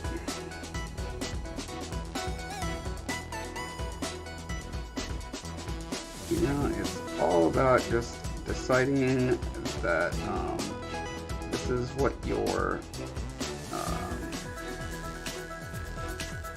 lifestyle is going to be like, and then eating accordingly.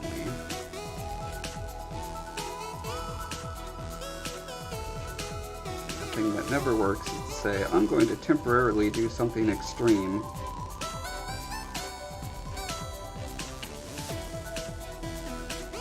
Because it turns out humans can't keep up extreme for very long. Oh, shoot, I got rid of my cornea and I forgot to match my highlight to it, but I think it was already pretty much there.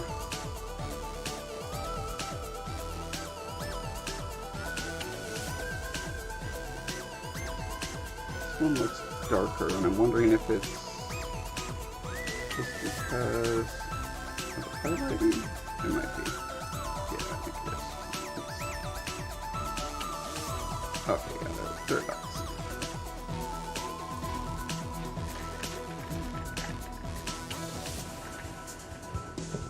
I'll leave this as nice. 3 months is a decent span of time to lose that much. Maybe then it'll be easier to keep it off. That's what I've heard. My body seems to be happy where it is, so I just exercise and eat in moderation. Excellent.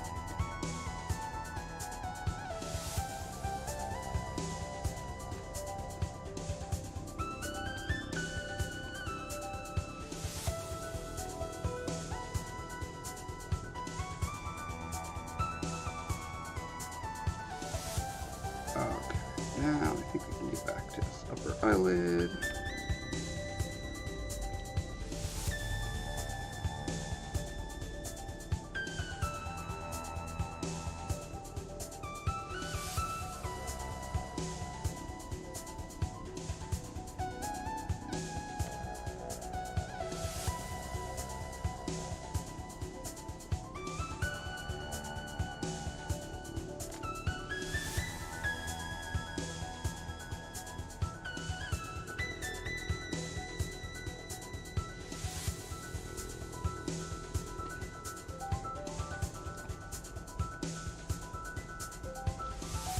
Oh, and I forgot to check. Keep the other side. Da, da, da. Always need the other side for scale reference. Okay, so do this.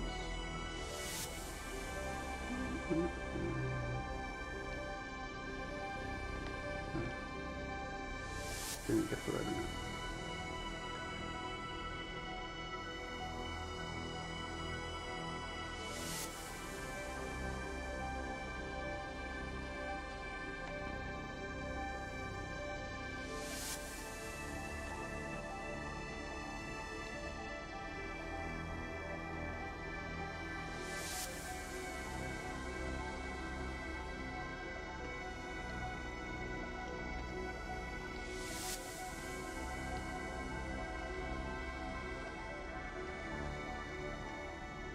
Also doing this little Y split on the upper lids because it's something I saw in my reference and I liked it.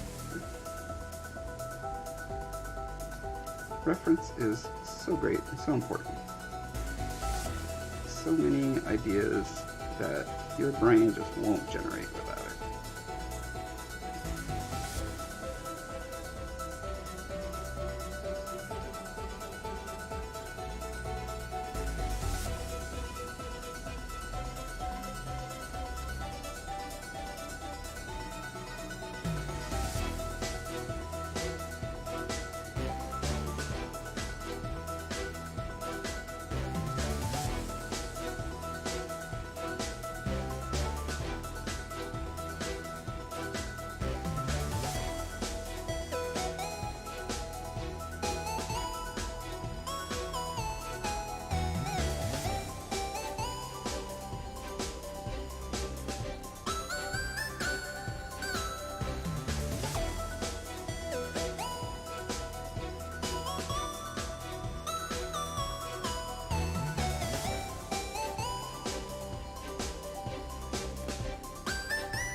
Says I'm happy with the rate it took to lose it. Not too fast, but fast enough to not get discouraged and give up.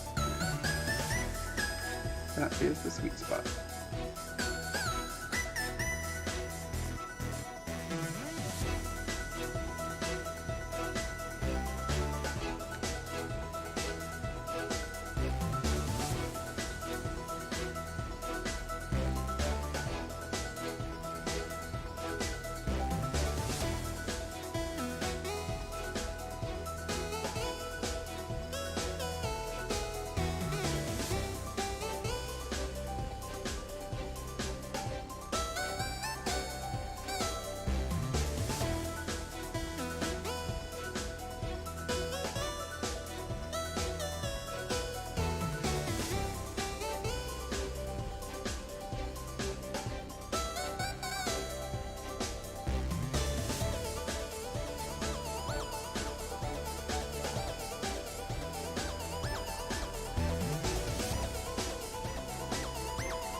I still think that's a little kinked right there.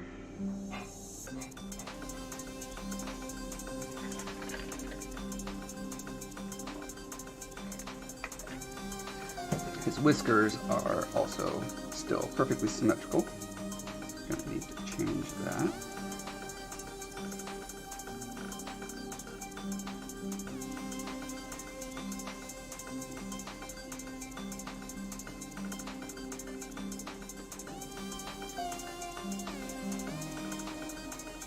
Okay, let me show you what I meant by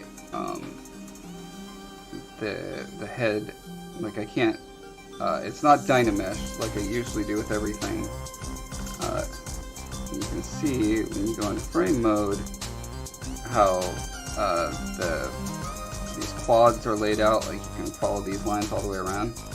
And if you look at his body, you can see it's not like that. It's just like an even square of checkerboards all around. So the cool thing about having it like this is that I have these different detail levels. Right now it's on subdivision 6, so that is the super high detail. If I take this all the way down to 1, it's the lowest detail, and I'm free to just go anywhere in between that range, and I'm not destroying anything when I do that. So I can go in here and I can move these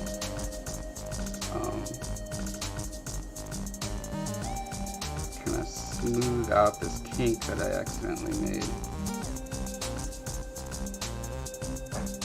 And it's moving all the detail that exists in the higher detail levels automatically. I could even kind of smooth it out. Okay, now if I go back up to 6, all that detail is still there. It hasn't been distorted or messed up or anything. So one other thing I'm not completely happy with is the texture on the ears. It's close. I don't have a good transition between the kind of fine scales that are on his forehead and around his eyes and what's going on with the ears.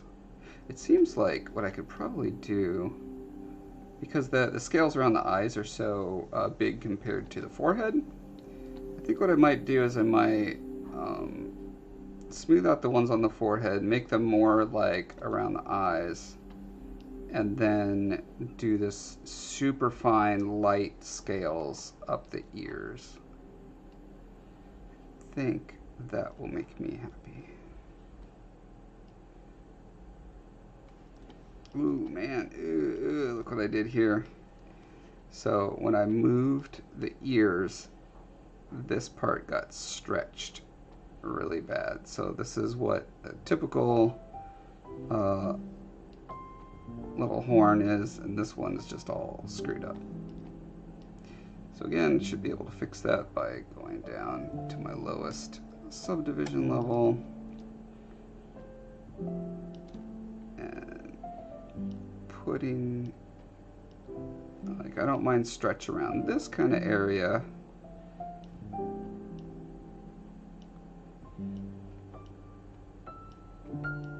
But I want this one to be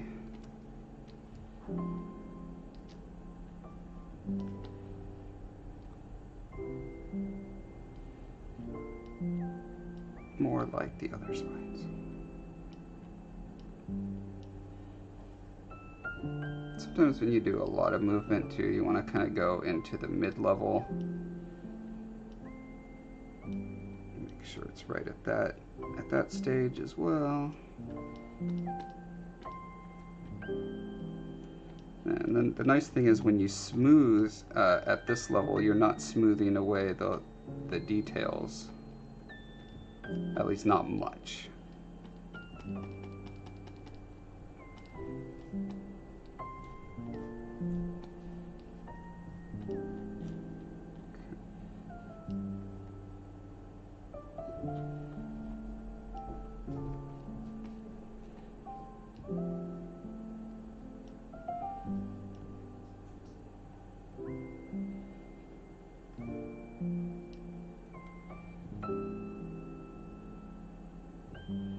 so I still have my little lines in there. And now it's looking better. This guy got squashed around as well.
Can you tell this is one of the composers who worked on Super Adventure Box?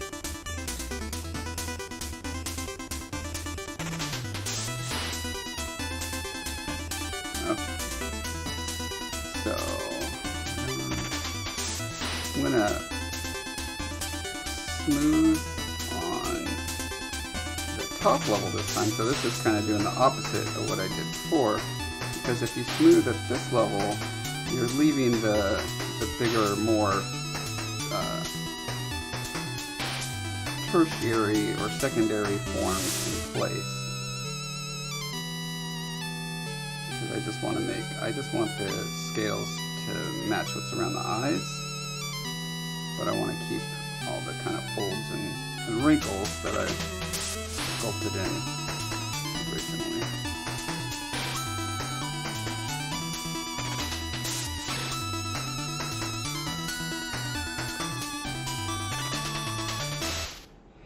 And Morta, you need World 3? I'm telling you, the second they set me loose on it, it's gonna happen. Will they ever set me loose on it? Unknown. All I know is things change all the time, so I haven't given up hope.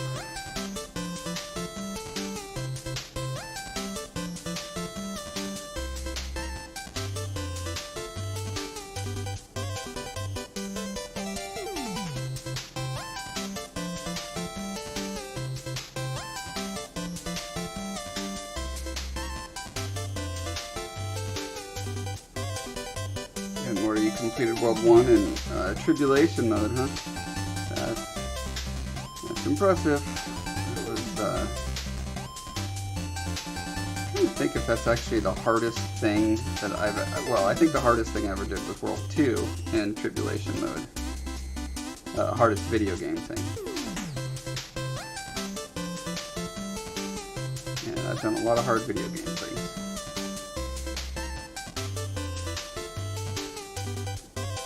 I'm shocked how many people have done it, actually. There's people who actually farm it now, and I'm like, wow.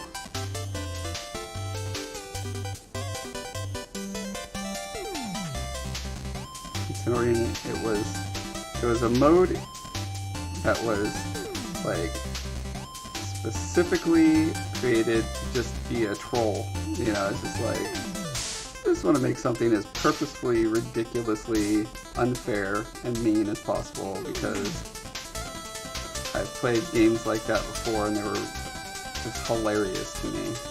But it's a kind of humor only some people get. Like, if people see it as like the designer is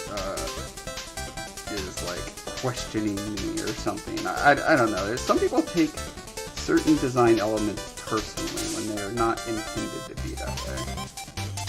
That's always sad for me because I don't want people to be upset. I don't like making people upset. If they're not in on the joke and don't see how it's funny, that it's unfair, like purposefully unfair and ridiculous, that makes me sad. But the people who do get it, like, love it. And so it's, yeah, it's in a weird position.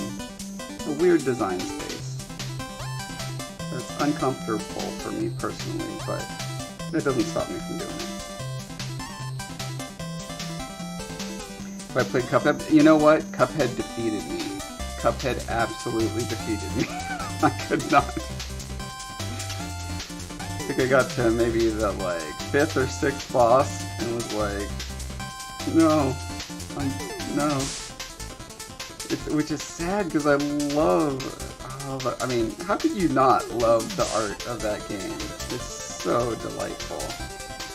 I really wish they made a different kind of game with it. I wish it was like an adventure collectathon style game, like a Mario type game or something like that. Making it just a brutal shooter where you just, like, the number of people who are going to be able to see all the art in that game is so low unless you're watching, you know, a playthrough or whatever. And that just seems like a shame.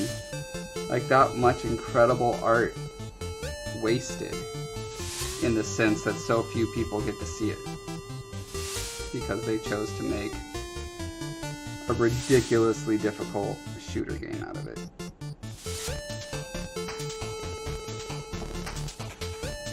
It's their game, though. I'm never going to criticize people, you know, say they made the wrong decision. It was not the right decision for me.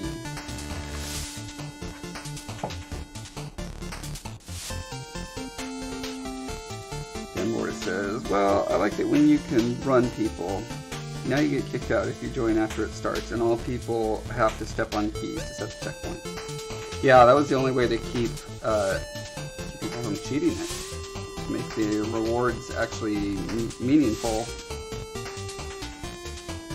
Sadly.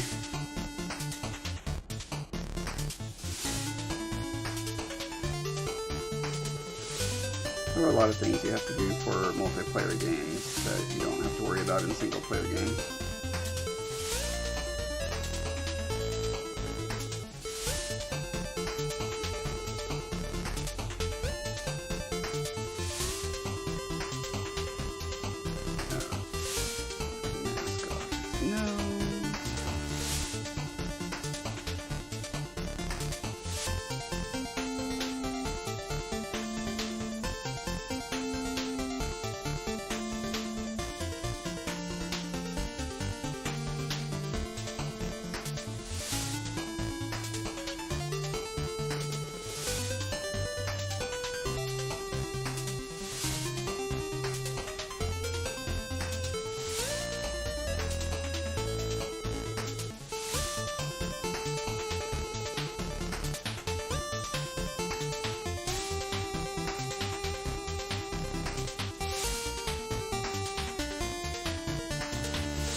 Do you have plans?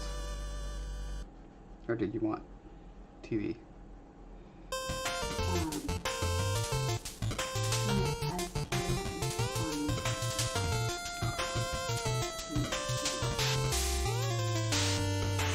I'm feeling like I'm in a groove. I'd like to keep going, although I'm going to need a potty break.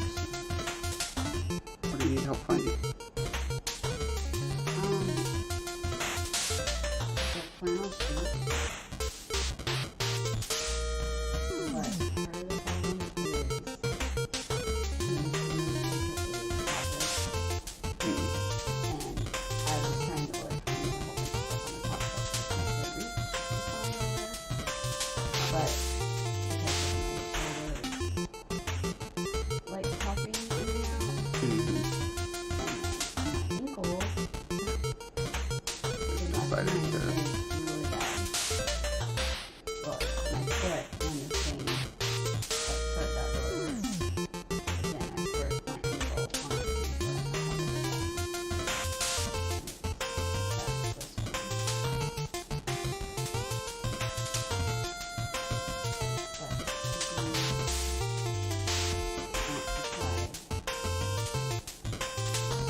Okay, so I can group these things. I should have done this a long time ago. I can group mask. Boom, and now this is its own selection set, and so next time I need to mask it off, I can simply click it. Oop, just kidding. I don't know what that just did. What is happening? Oh, I have the wrong thing selected. I can... Wait. No? What am I doing? There we go. Okay. Yes, I'm doing Zbrush, thank you. Okay, yeah, so I can do that, and now the nose is simply gone, and I don't have to worry. I can do that whenever I like. And so now I can put my big stamps there, and I don't have to worry about smudging over the nose. Next time I do a model, I'm going to make sure it's divided up into those kind of subgroups from the very beginning.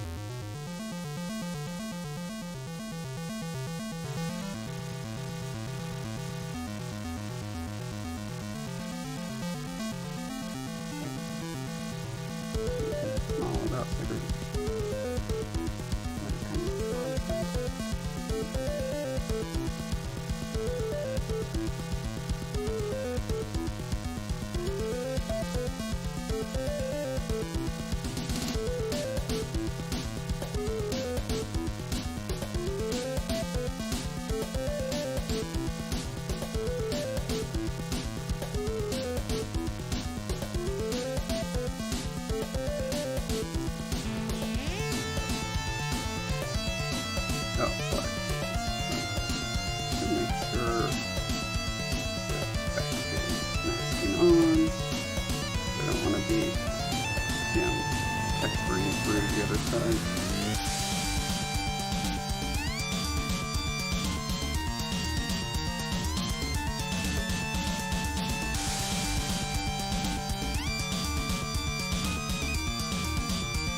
I wonder if I just kind of draw in her fur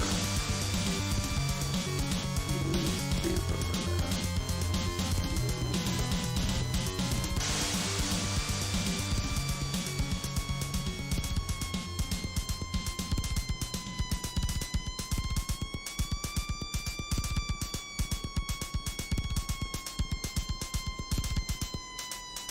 Huh.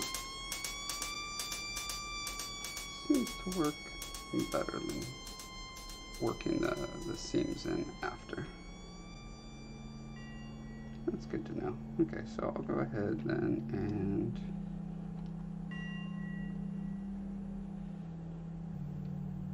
put in some flow lines first.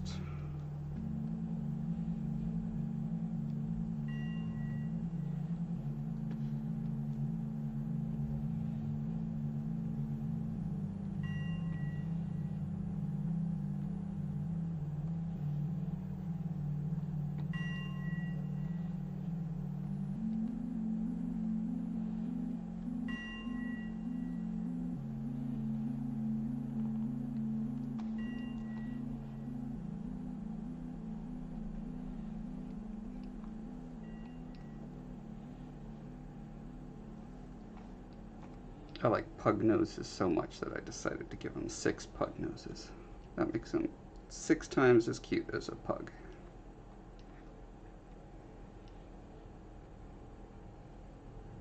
Had a French bulldog when I was a kid.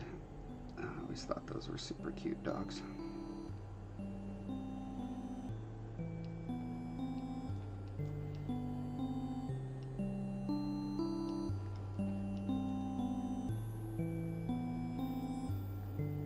We named him Bilbo Baggins.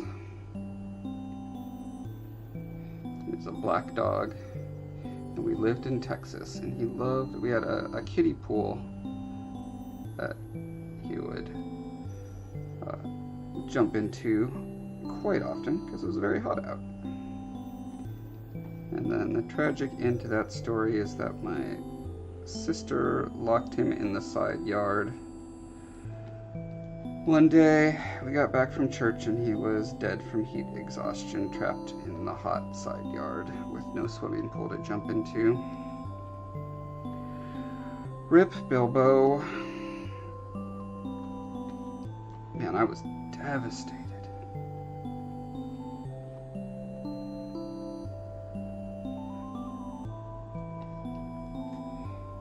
It's one of those things where, like, my sister's autistic, and it certainly was not like malice or like just forgetfulness. It's just she was doing what a severely autistic person does, which is randomly do things that no one else understands.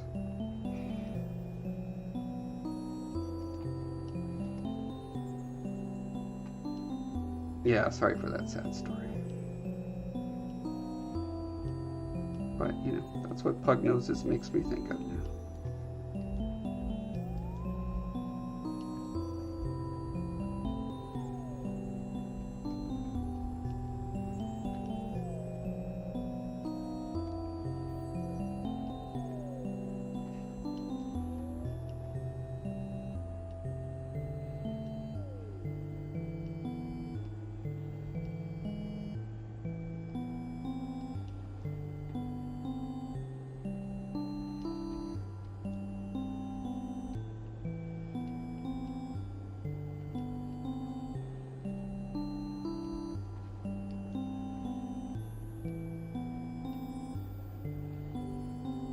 As I discussed on the last stream, I'm going to be splitting Scolla's face in half. Well, his whole head in half. So I'm just gonna go in and kind of punch up a line here that can be easily pulled apart.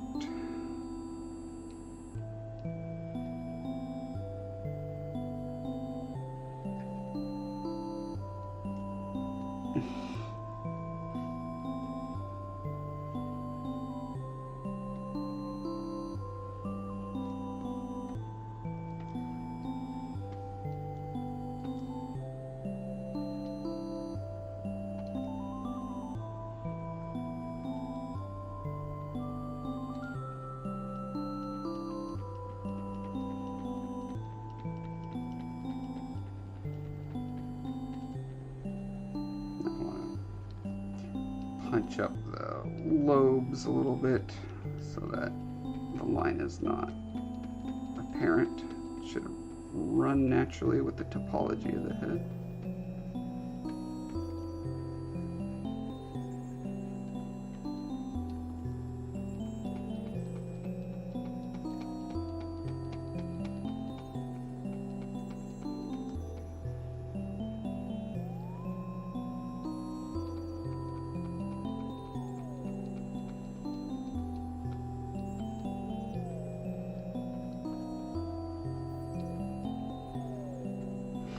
Alita said, we had a pug as a kid whose favorite thing was to find dirty diapers and strew them around the house.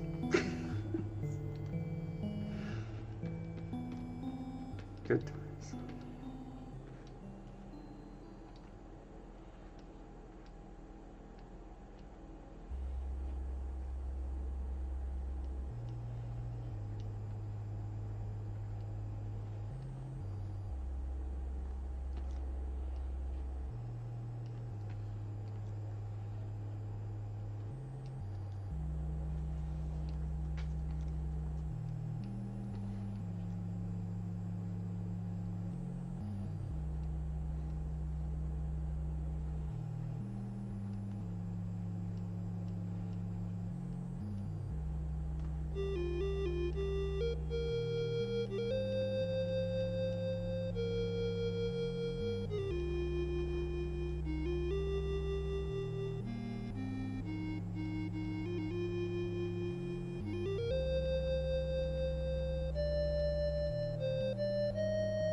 Aletha says, I need to get a GoPro for my riding helmet so I can video when I'm riding my horse on trails and stuff. That'd be cool. I have a little action camera that I bought for our trip that I have no idea if I'm ever going to use again. I should let you borrow it. We like taped it to or I had to shave the edges down to get it to fit into a GoPro whatever case thing so that we could mount it to a headband, because we could not afford the full GoPro. I got like a knockoff one that doesn't quite fit the accessories of a GoPro, but it was close enough. I was able to jerry rig it, and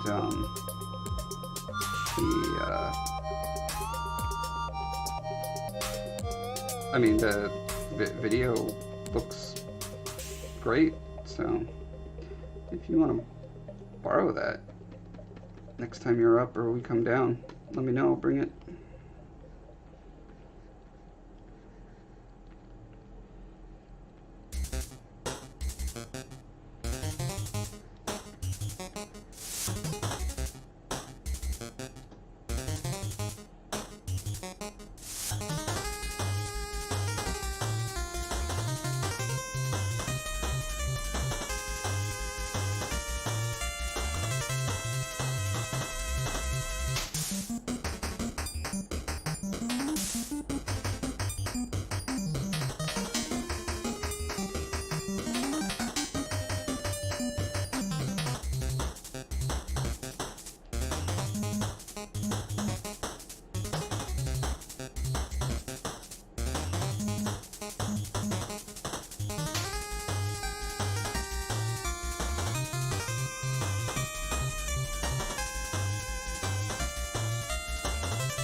Scales are still finer than around the eyes. I would expect it to be the other way around. Scales around the eyes are usually smaller than the red. Let me double check that I'm not just making that up.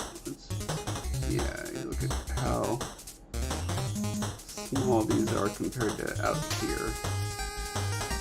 Yeah, it's really good the other way around.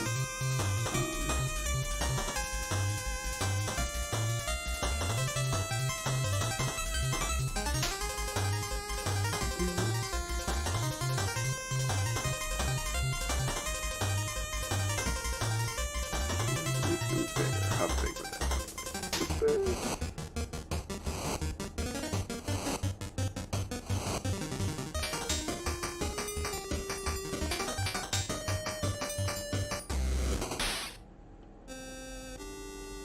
Hey Damon. Yeah, I got a totally trendy haircut. I.e., I cut my own hair, and this is how it ended up. I am not happy with scales that big. Okay, let's just make them the same size as around the eyes. It should be right around here.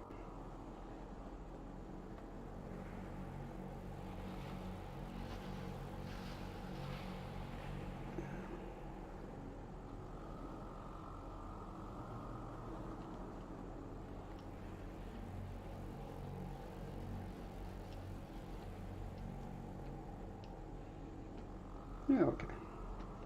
Same size as the eyes seems to work good for me.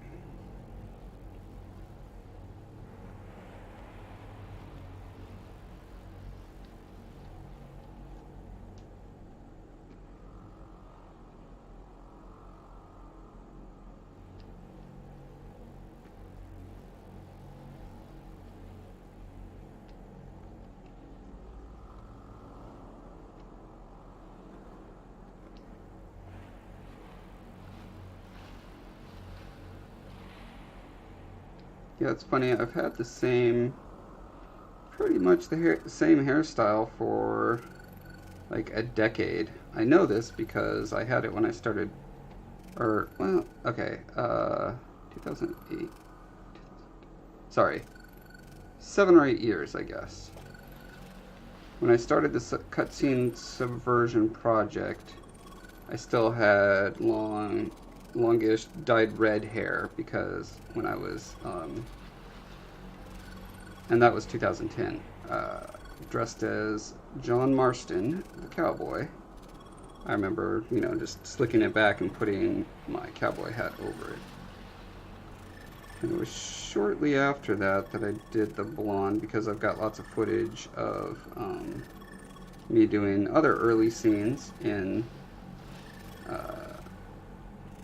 the cutscene subversion project footage that I have in the can of me with the hair where I've got it down on one side. And yeah, people just never know what to think about that.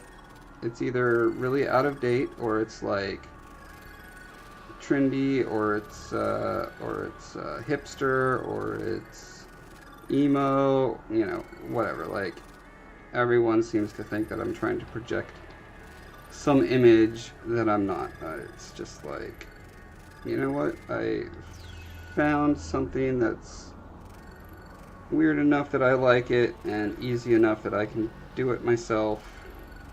And that's just what it kind of ended up with. And something that Heather didn't hate.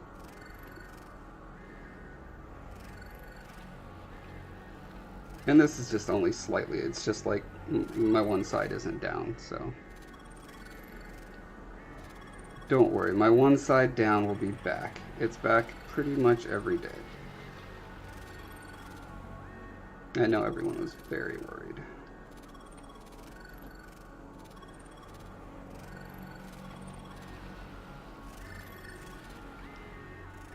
Let's take a step back. How's this doing?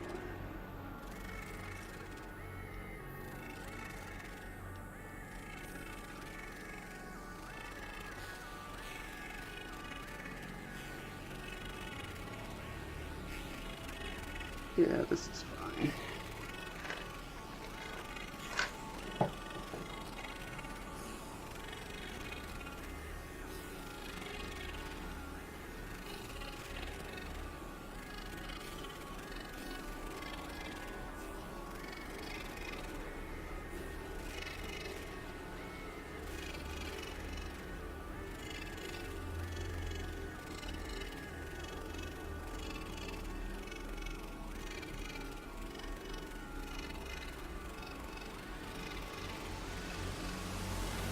You've been doing your own hair dye, Letha?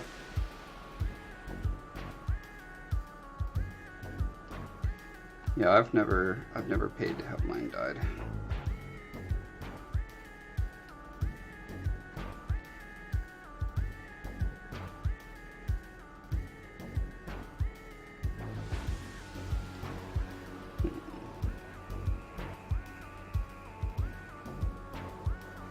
Actually, it looks like the flow should continue to go this way. It's great because it morphs into these.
This is the next hairstyle you're going for?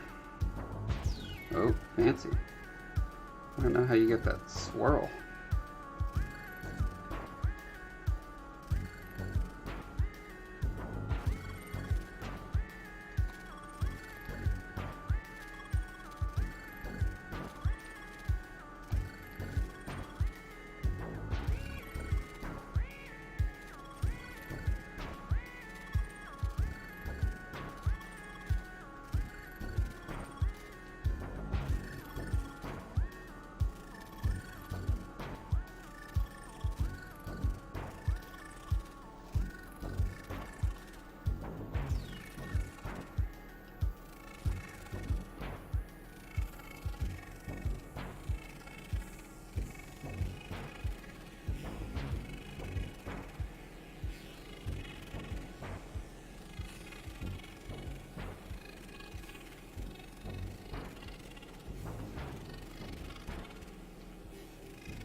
Start enlarging these a little sooner on this side.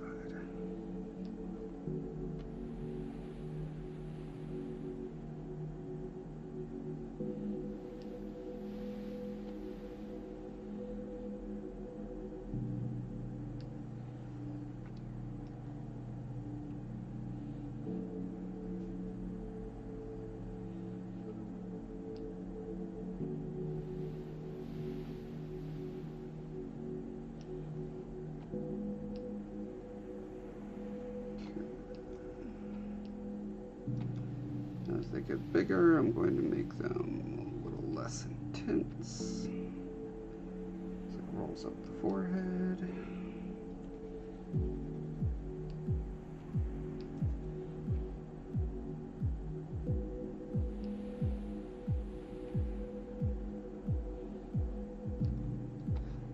Because eventually they turn into these guys, right? So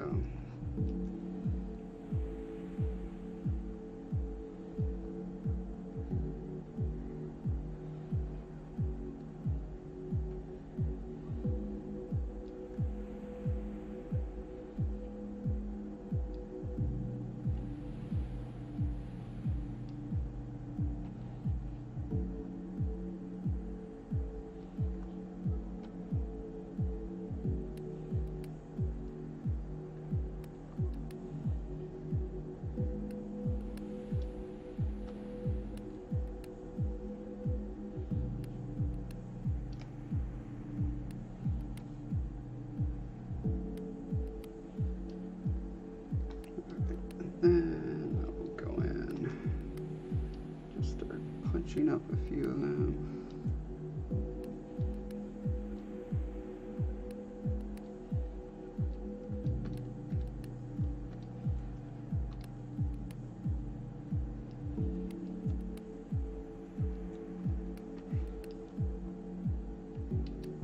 To help make that transition a little more natural.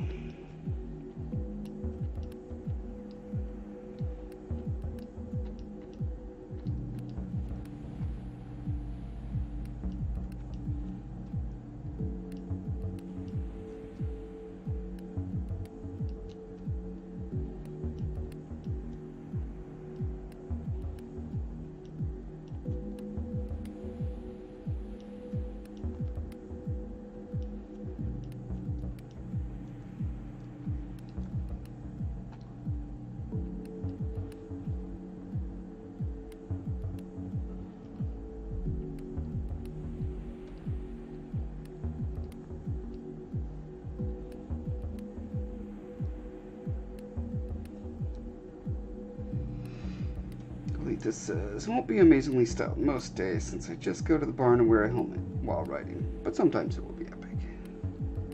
It's important to be able to make your hair be sometimes epic.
Link that says, apparently Amazon is having a lot of glitches with the discounting books. I'm going to wait a while before I run another sale then. Authors have been paid for ads, but the book didn't get discounted on schedule.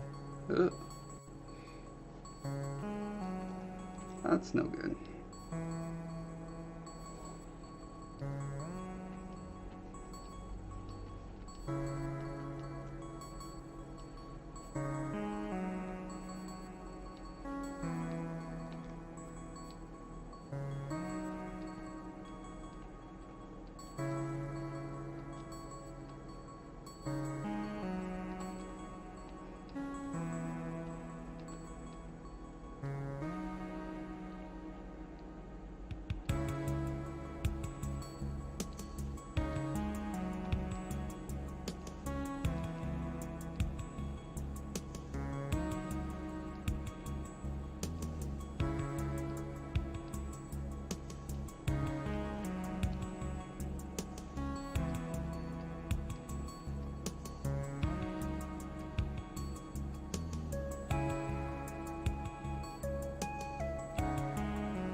Van Mortis says, I hate manually killing mutex for exe experience containers. Oh. Mutex. Who's that?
think I'm gonna have to redo the scales on his chinny chin chin too, because they are now much smaller, about half, well,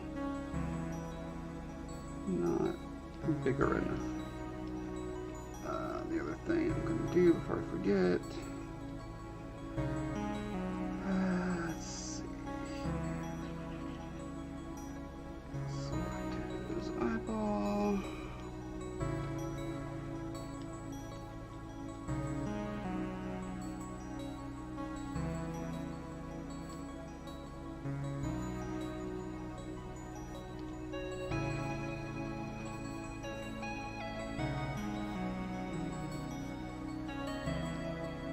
That's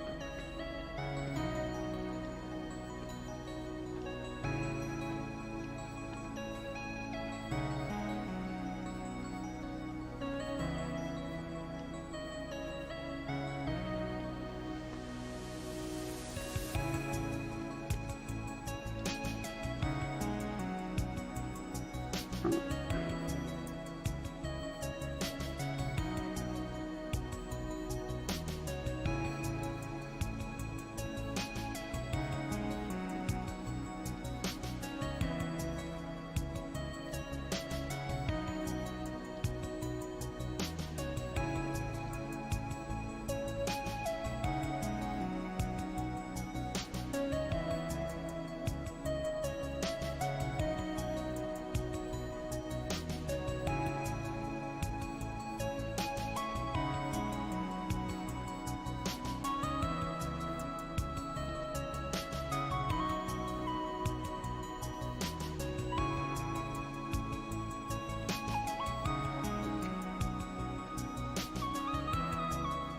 He's got his little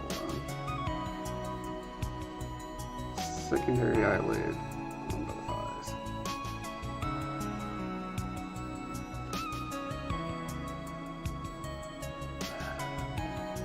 That reminds me the depth of that should be pushing his eyelid out a little bit. I'm going to, let's see.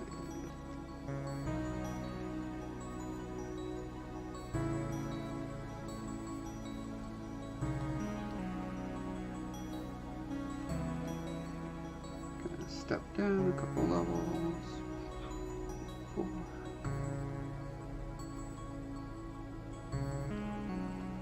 Just so that other eyelid has some kind of impact on the eyelid over it.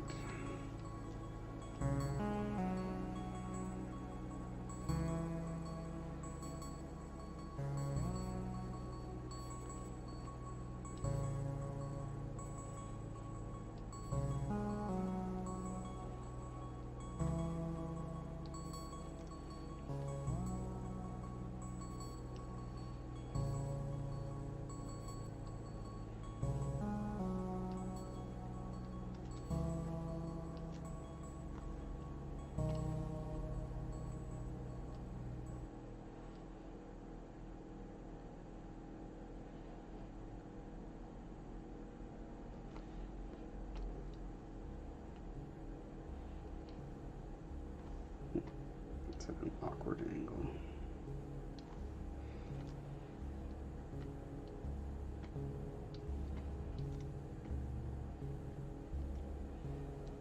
That's fine. Okay, back up to high detail.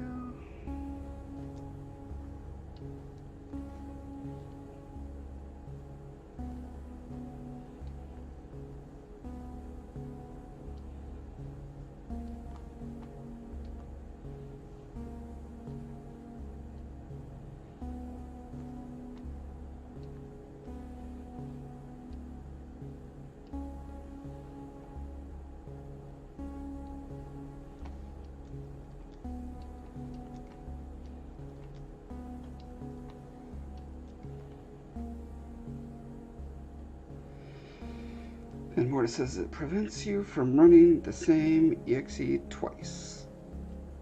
Oh. I guess I don't know what an exe container is. I thought you were talking about a game thing. Like, I was reading it as EXP.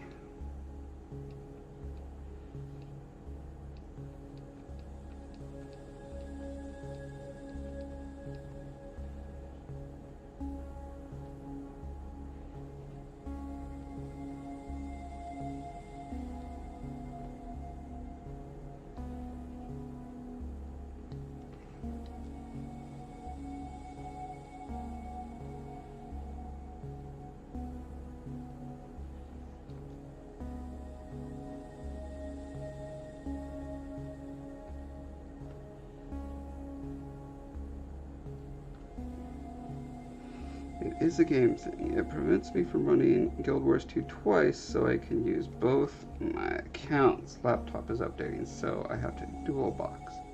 Oh, okay.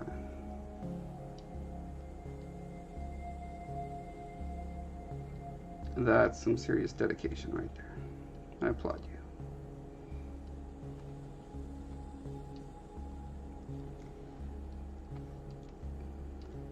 you. Alright, I think I'm... Oh yeah, I still have to do the texture on the ears. Okay, I'm gonna do the texture on the ears and then call it for today. And then next time I'll reassess where it is. I've been staring at it too long to make intelligent decisions at this point. If we do these itty bitty patches, is that gonna be good? I think it is.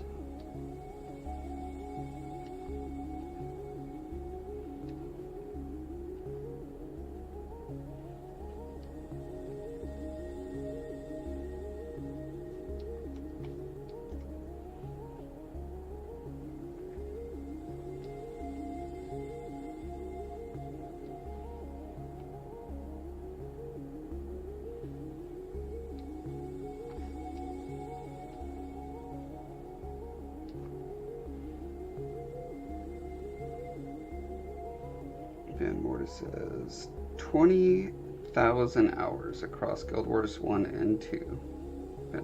I've played since late 2005 or early 2006. Holy cannoli.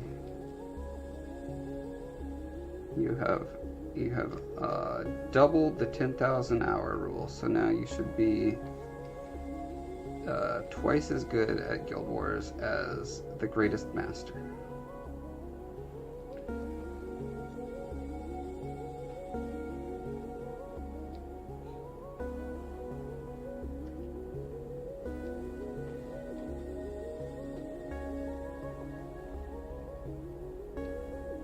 I mean, I've probably worked on those games that many hours, but I certainly have not played them that many hours.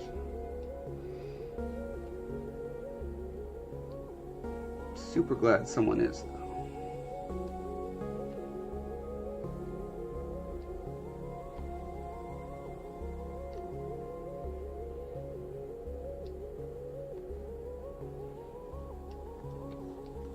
I mean, you know you're dedicated when you're spending time in the expanded universe of Guild Wars 2 with the Josh Foreman live stream. It's not quite canon yet, but you know, maybe it will be someday.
Good Morted, are you, do you spend time on the Guild Wars 2 Reddit at all? I'm secretly hoping that when I publish my book, someone will read it and then get on the Guild Wars 2 forum and be like, on Reddit, be like, this is the best thing ever!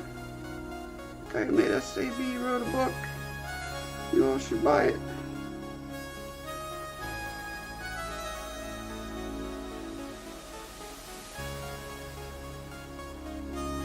Nice. Okay. Well, in the off chance that you do read my book when it comes out, and that you do like it, hint, hint, that would be awesome.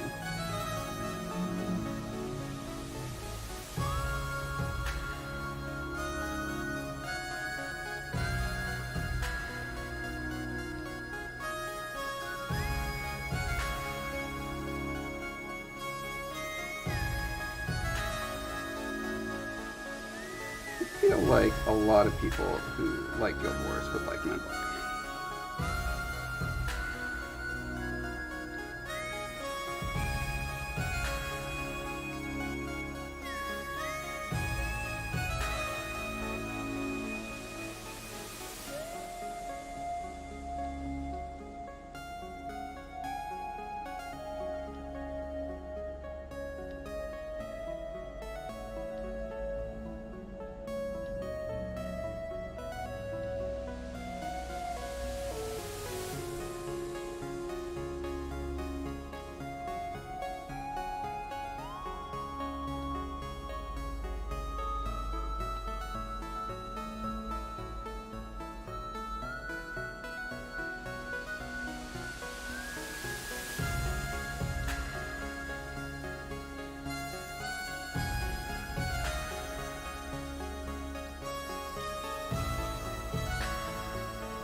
That is pretty subtle, but definitely on closer inspection, this area works better than this area. It just looks all muddy.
I think I'm going to do thicker, more visible scales on the trunks of his ear branches.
That reminds me, next time I sculpt a creature with scales, I have an idea for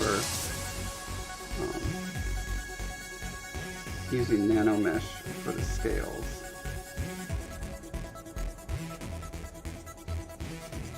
I'm trying to think of the next scaly creature I'm going to be sculpting. Let's think of one.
Saw a thing on Facebook the other day that I thought was so weird.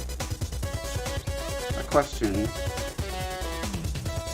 kind of blew my mind because of both its mundanity and the fact that I had never thought about that sort of thing before. It was a simple question. What is the best sitcom theme song? And there were contenders going all the way back to like Friends. definitely not Friends. Definitely not Frasier.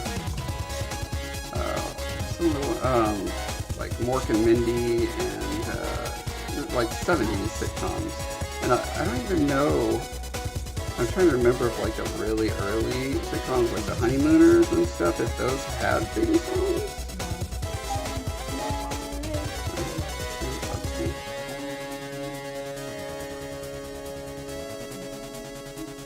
Like there are lots of regular TV shows that have incredible intro songs, like Game of Thrones and The Walking Dead and Westworld. But like sitcom songs, are there good ones?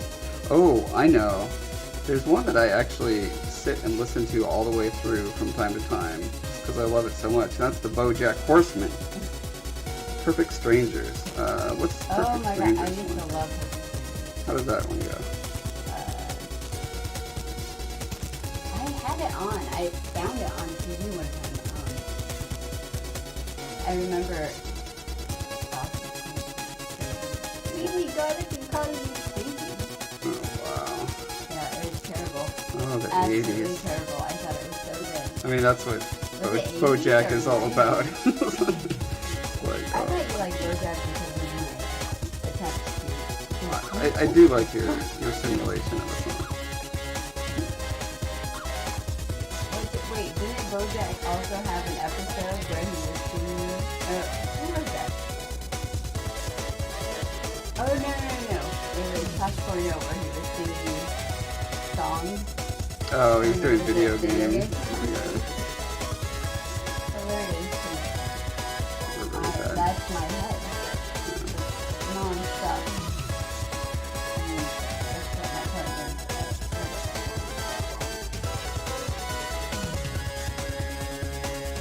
You could just hit that pin that said, what was it, like 70% of what I say is song lyrics? It's sung in song lyrics. I still love, and this is from the 90s, but the Nick at Night, the late at Nick at Night, and their intro commercial for like the Nick at Night shows Mm-hmm. is like something like, some aliens came from outer space. They gave off a funny green light. They said they came to Earth just to watch Nick at Night. Wow, And of all the things that I can't remember, that is ridiculous.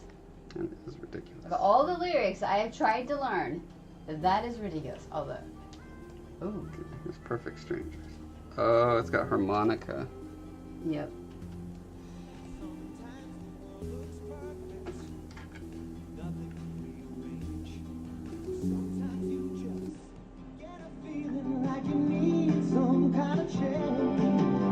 Yep. Nothing's Alright. gonna stand in our way. Yeah, you can finish it now. No, I used to love Who's the Boss. They were all kind of like some epic story. It was kind of like the Golden Girls. The You know, song like was? those or songs, yeah, like those songs were always Oh, like, they would like it was like a, set the background story in the lyrics, you mean? or like a, like, kind of like maybe a background character of the character, of like a, like good character maybe. They're serious. They weren't like, I'll be there for you. You know what I mean? Like, I I don't have no know. idea what you mean. I'm You're talking trying about to like say- 80s sitcom songs in general, or yeah, 80s, but I mean that's 90s. I don't think that's 90s. You may have been I watching watched- it in the 90s. That doesn't mean. I'm pretty sure it was I think it was on. syndicated. It's Friday night, and the mood is right, and they were making new ones. Oh, Damon says, honestly though, best sitcom theme song is hands down Fresh Prince. Everyone Oh yeah, knows that song. yeah. It's true. I don't. Do you remember the dinosaur one? Not Your Mama. I never actually saw that show. I've seen maybe clips of it, It's pretty bad. which is surprising because it's totally the kind of show I would love because it's got puppets and animatronics. It was probably like when you were always gone at your cousin's or something. Because that again was also on TV. It's Friday night and the moon is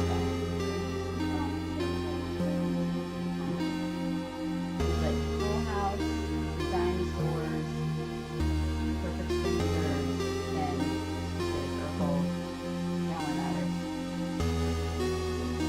Yeah, so a lot of those shows kept playing in syndication well after they were no longer They being. made like a Disney show. Like that could have been really cool. They could have kept it going on and on forever. Like that would have been a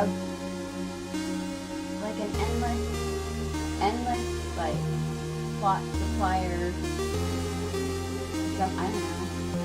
Seems like that would have been really good for the. We'd have to keep finding new mysteries to I think it would be too expensive for Murder, She Wrote. TV shows in the 80s.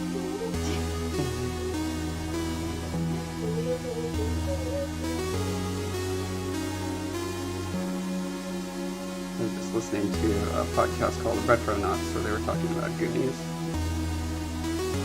How it was made and the influences it had.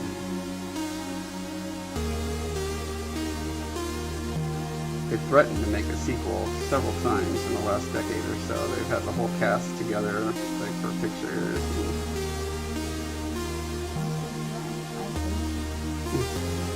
Afraid. Step by step. By step, day by day. Start over. I don't even remember a show called Step by Step. It's like two people, it's like the Brady Bunch basically.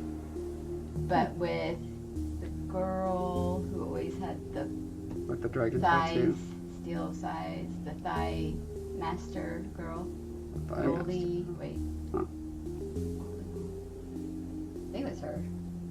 It was part of TGIF. Yep. I It was one I of don't the know what TGIF is. ABC's Friday night. That was ABC's Friday Night Live. Yeah, it was Okay. like it was 2 hours. That's what I was doing, like Friday night and the mood is right. Like they had like they always start off with like Full House, and it was like Family Matters, which is Urkel. Dinosaurs was part of it for a time. Step by Step. So was. I'll bet it was when I was like into high school, Teenager, getting yeah. into college, so I just didn't have time for this. Well. I graduated high school in '93, Well, yeah, but and I I was would like say- getting engaged and getting ready to be Yeah. married for a couple years before that. So I would say you were probably about 15, 16 when you were making all those crazy, insane videos with blowing things up. oh yeah, I was too busy making my own amazing TV to be watching other people's TV. Yeah, I think that's really what it was. I actually can't remember watching TV in Alaska. I wonder if we had, we may not have had, That would explain your what's it called? reckless video making. Uh, Fireworks in the house. What is the word? Reception. Satellite. Back, Oh. yeah, like we didn't, we were in North Pole, Alaska. We may not have had reception for TV. I blame your parents. Yeah, they're terrible. Horrible doing that. We did see Star Trek: The Next Generation, but that was late 80s, early 90s, so maybe? Maybe you guys just had basic cable. And No, then, we never had cable. Well, I mean, like, or the basic, the free ones, like antenna channels, right? Right, that's not cable, that's just network TV. Okay, fine. Network TV. But if you also have a sister who, if she was getting, technically, wasn't she sort of like going like regression when you guys were in Alaska? So she might have been using the TV more, and you were just probably trying to get out of the house. No, Lucinda would watch tapes. She watched Roger Rabbit Well, yeah, literally I know, but I'm several saying, times like, a what day. if she kept the TV occupied with? No, she had her own TV in her room. Oh, never mind. My theory's out.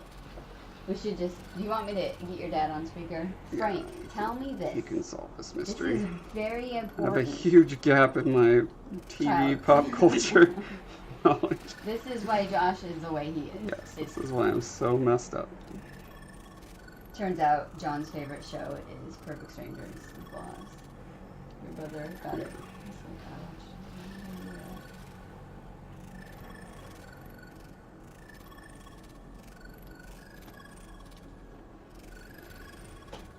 Damon says near the bottom of this page it has a chart of all the TGIF lineups through the years.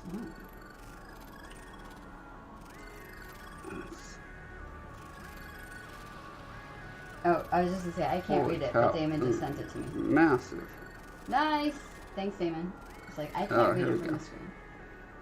So 85 through 86, 87, 88. Wow, they kept TGIF going. Wait, is it still going? TGIF is still going? They brought it back. Mr. Belvedere, I used to love the song for that, but I don't remember it. Different Strokes, Mr. Sunshine. Dude, this is awesome. The Fall Guy?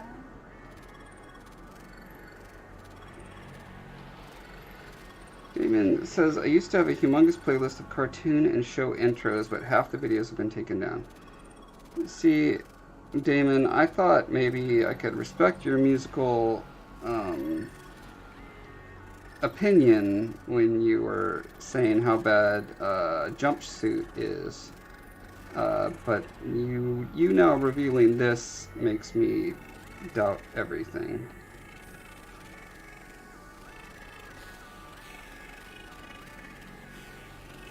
Busting off my jumpsuit, cover me. That's right.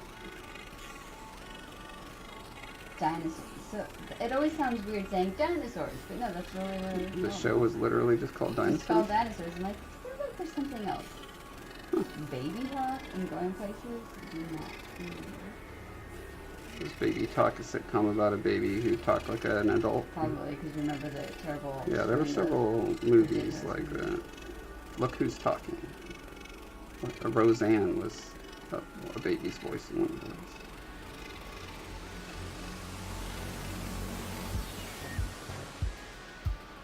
Full House only went to 91? Yeah, I'm telling you, you were watching reruns of most of those shows. I'm almost sure. Look up, see when Perfect Strangers ended.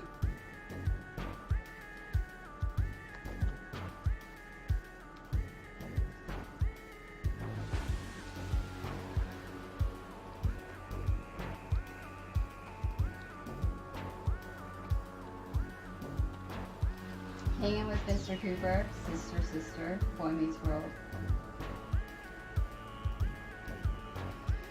Alright, well, I think my butt is numb, which is probably a good sign that I need to stop sitting here and sculpting. Nostalgia is a hell of a drug. Yes, it is. Yes, it is. Perfect Strangers, it looks like faded out in the 92.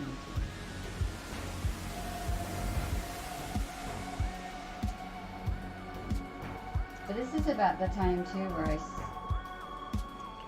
a lot of the shows are actually really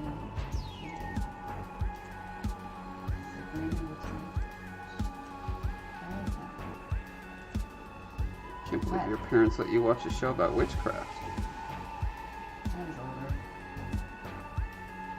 I was usually in their room watching. There was this show called Two Guys, a Girl, and a Pizza Place. It's Almost Friends. It's like, that's like the pre-Friends. It should have been called Almost Friends.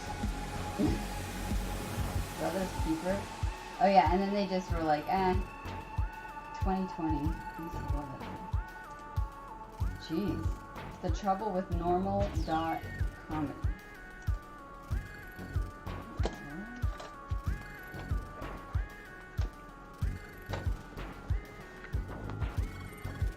As I get closer to finishing a sculpture, it's always nice to see it rendered out with nicer lighting, just so I have a sense of what the sculpture is going to finally look like.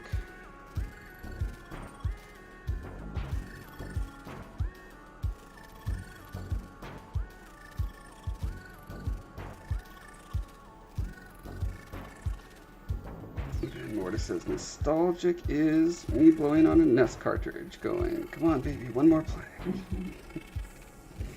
I almost sang something. Damon says, Two Guys was the intro of Ryan Reynolds to the world. It was rebranded as Two Guys or some short title before it got canceled. Ryan Reynolds? I guess I'm not shocked. That's Deadpool, right? Yeah. I want to see the second one again.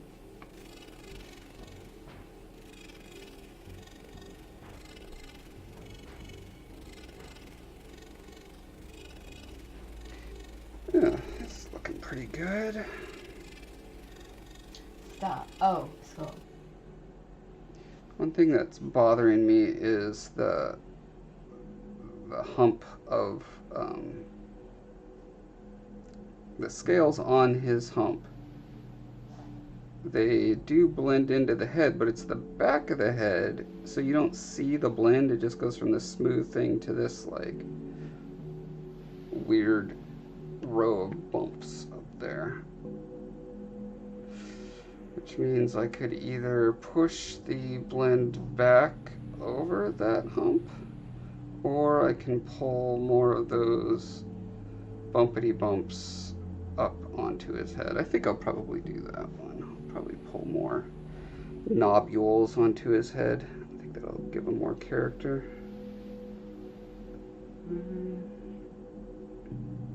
Thanks, Aletha. Yeah, I think he's looking good. He's gonna make a delightful desk ornament. Okay. Yeah, that'll do it for today. I'll see you guys on Wednesday. And don't forget to go to Breath of Life Dev on Facebook and follow my page. I often post things that are artistic and interesting and like lots of different mediums. Everything from cakes to cakes and sometimes also cakes. And other things. My brain. I've been sitting here staring at this guy for what, 3.5 hours? So anyway, yeah, I'm gonna go. So I'll see you guys later. Have a great rest of your weekend unless you're in Europe, and then have a great week. Bye guys.